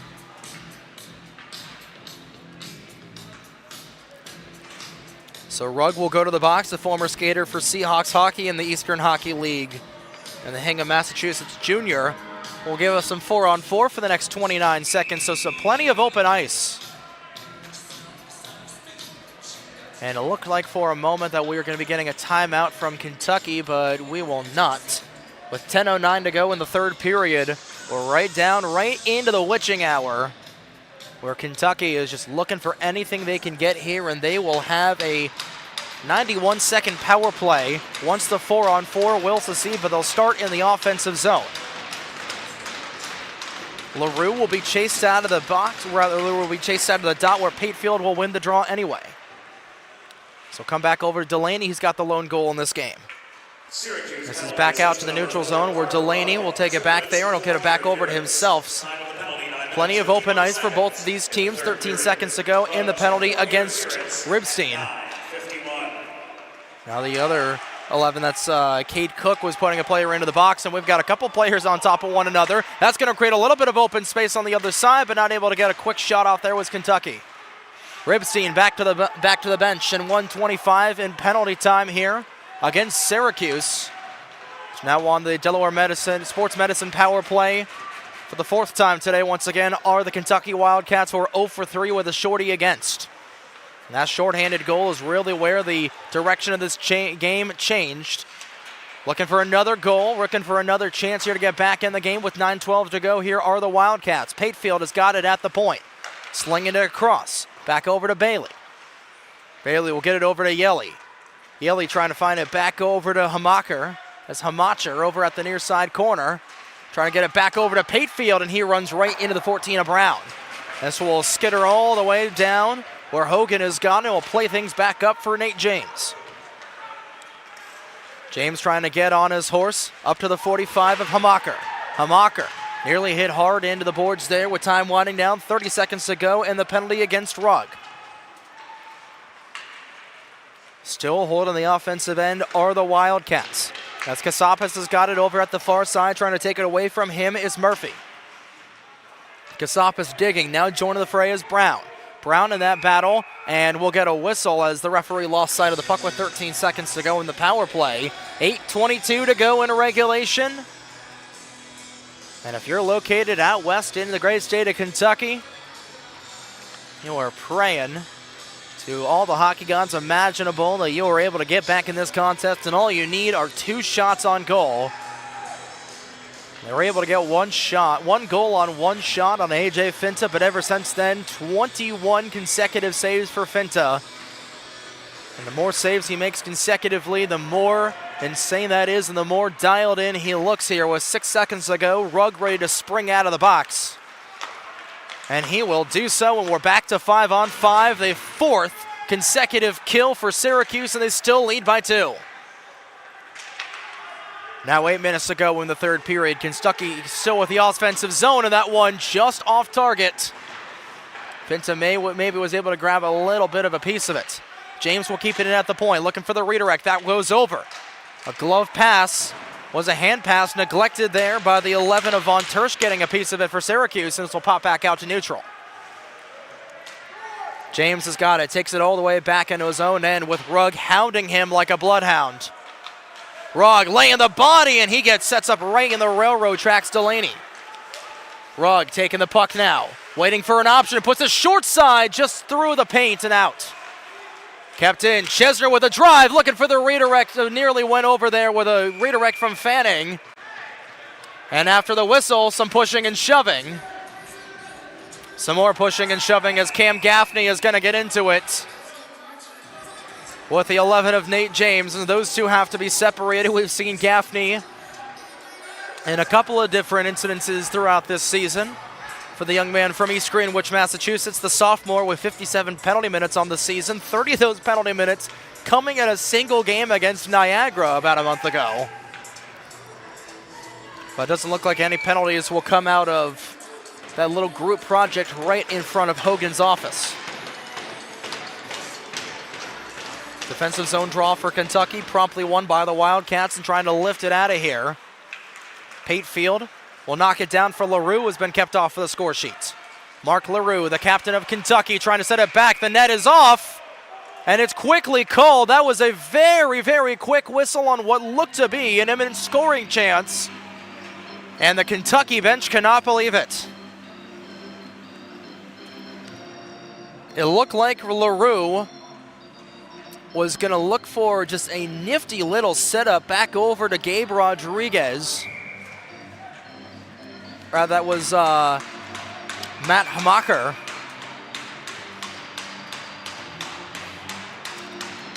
That was, I don't know. That looked to be an imminent scoring chance. And if you're Kentucky, you just need anything that you can get. They don't ask you how you get that goal. They just ask if you put in the 4x6 and you light the lamp. Thomas chops this one back out into the neutral zone where it's quickly taken in the defensive zone by Hahn. Hahn trying to get it back over for Delaney. Delaney is on it. He's nearly hauled down by the other 18 of McLean. Brand is on hat trick watch. We'll see this one whiz right past him as Hogan will set things up on the other side. Quick passing and hauling down a Wildcat there was the 13 of Wren. As looking for a call there was Patefield as he was hauled down. Now, chance there on the other way for Hahn. Quickly sticked out.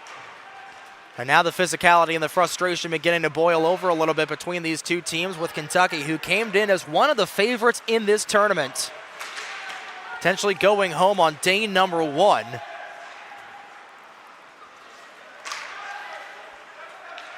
Santangelo trying to get it out, whiffing on that inlet pass where the Wildcats and dumping it in and wasting a little bit more time off of the clock is Syracuse. This one goes past Cook. Parker will put a man into the corner boards. And now racing up the ice comes Preston Hazelton. Hazelton, down the right wing he goes. He's surrounded there by Brandt. Brandt was trying to gable around him. Rather, that was Robbie Murphy with 2 penalty minutes already. Quick works trying to get here, and a good block there by Wren. Bouncing puck right underneath the Finta. He'll get that covered. And some pushing and shoving after the fact as we get another look at that wild sequence where A.J. Finta continuing to rock and roll.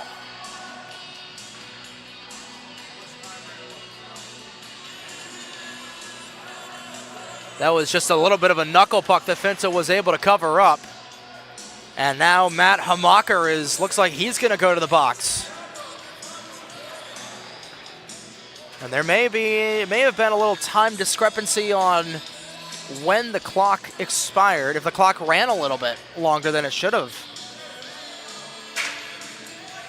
And Matt Hamacher he's not too happy about that call.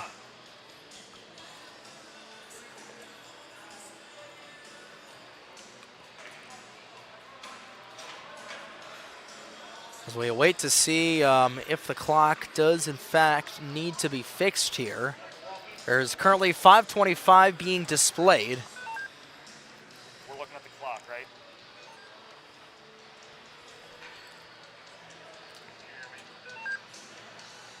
I got you. We need to be 5:34. So the clock will be reset at 5 minutes and 34 seconds. So a little bit of time going back on board here. And a quick break for the Wildcats, who will get a little bit more time to operate with 11 seconds being added back onto the clock.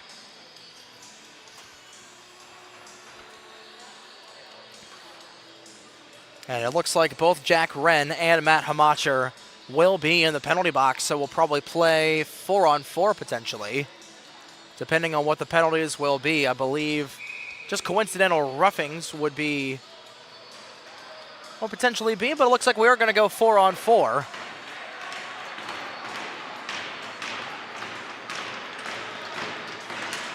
So we'll wait to see what the penalties will be, but plenty of open ice here for Kentucky to try to operate, but the faceoff is won by Syracuse once again.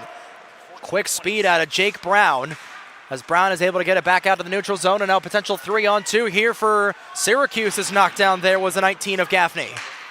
Gaffney trying to get it back over to Rugg.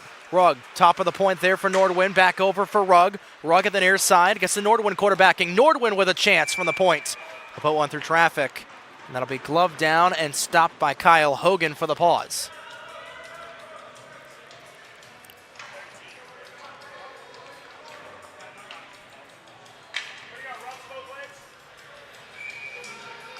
So by the sounds of it, it should be rough both ways.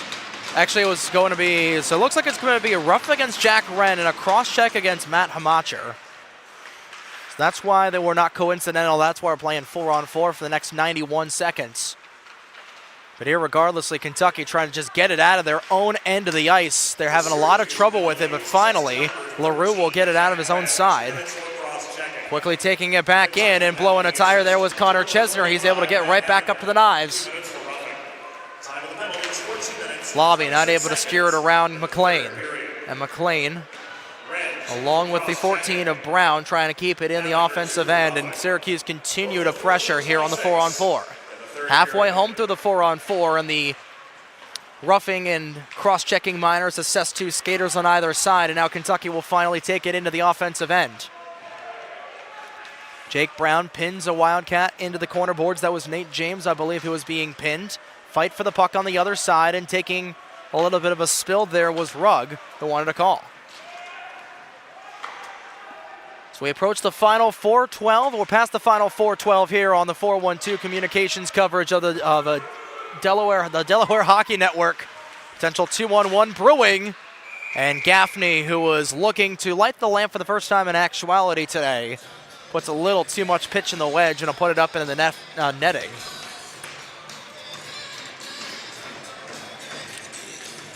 Again, we'll review the upcoming slate of games as Mark McClure will bring us into the 5 o'clock slot, where the Tar Heels and the Panthers of UNC Chapel Hill and University of Pitt will take off at around 5 o'clock Eastern Time, right here on the Delaware Hockey Network, and then later on the Seawolves of Stony Brook and the Cardinals of Louisville.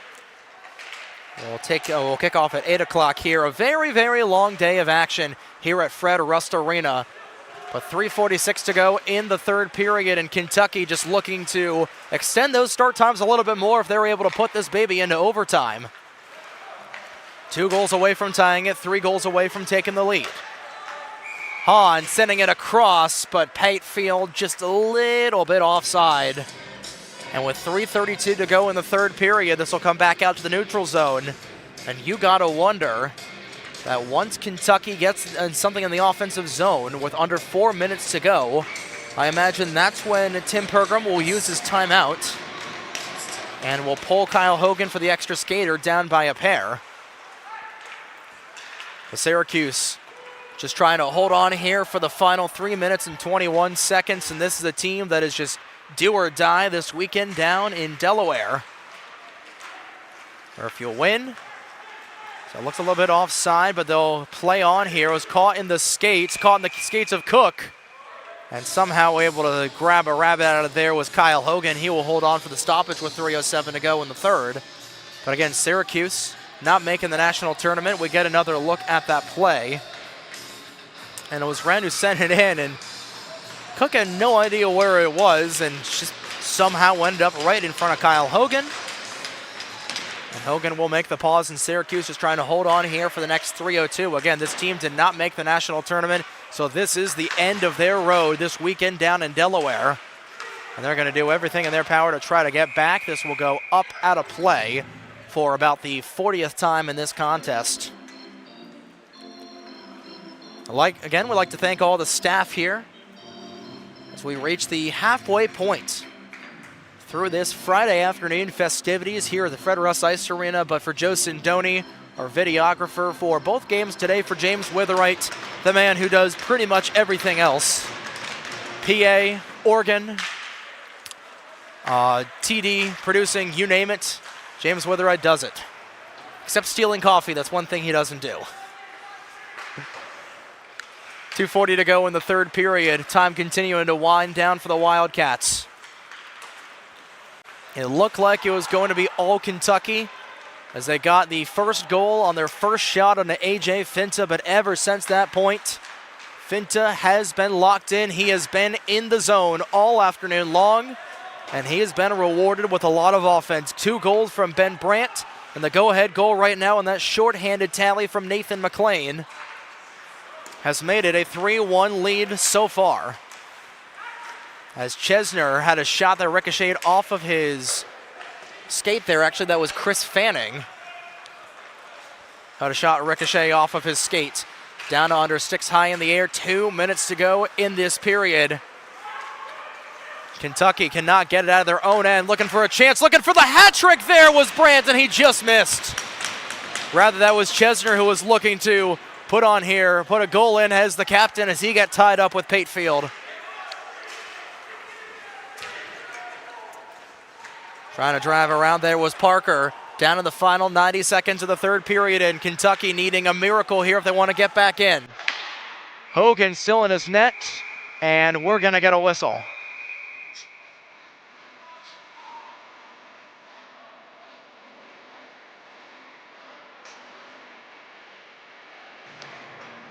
So by the way that this trend is going right now, as they'll come back out to the neutral zone,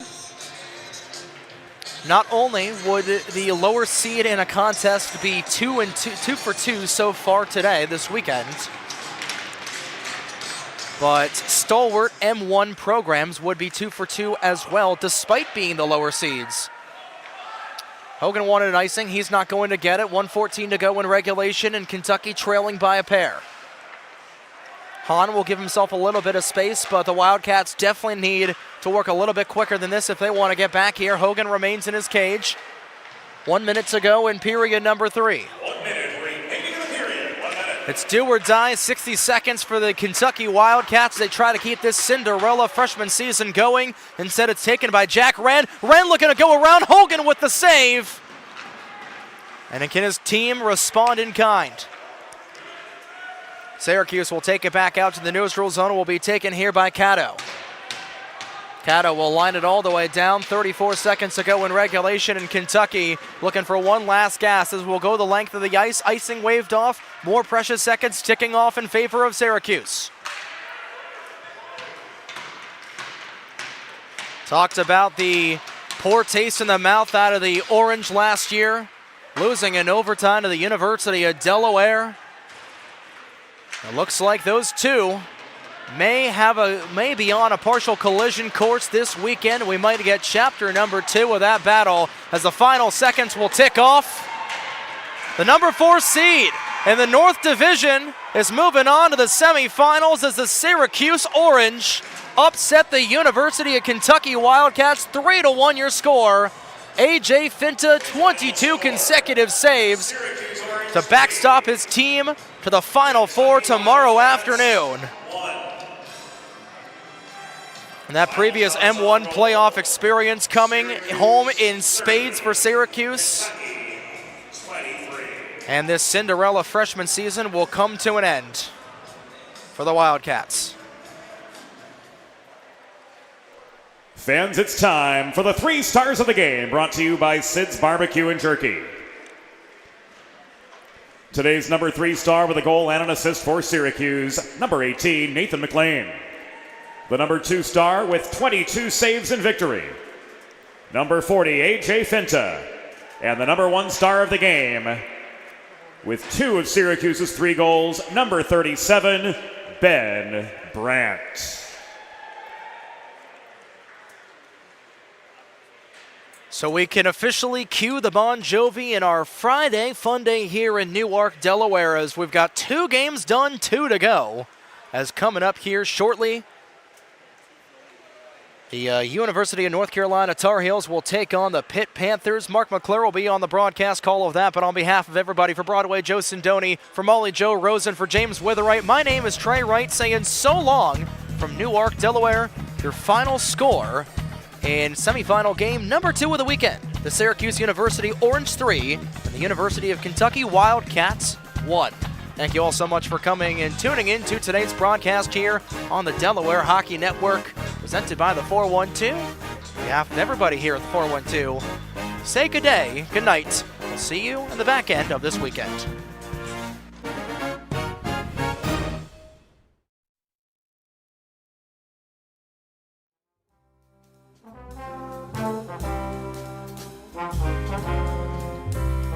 Thank you.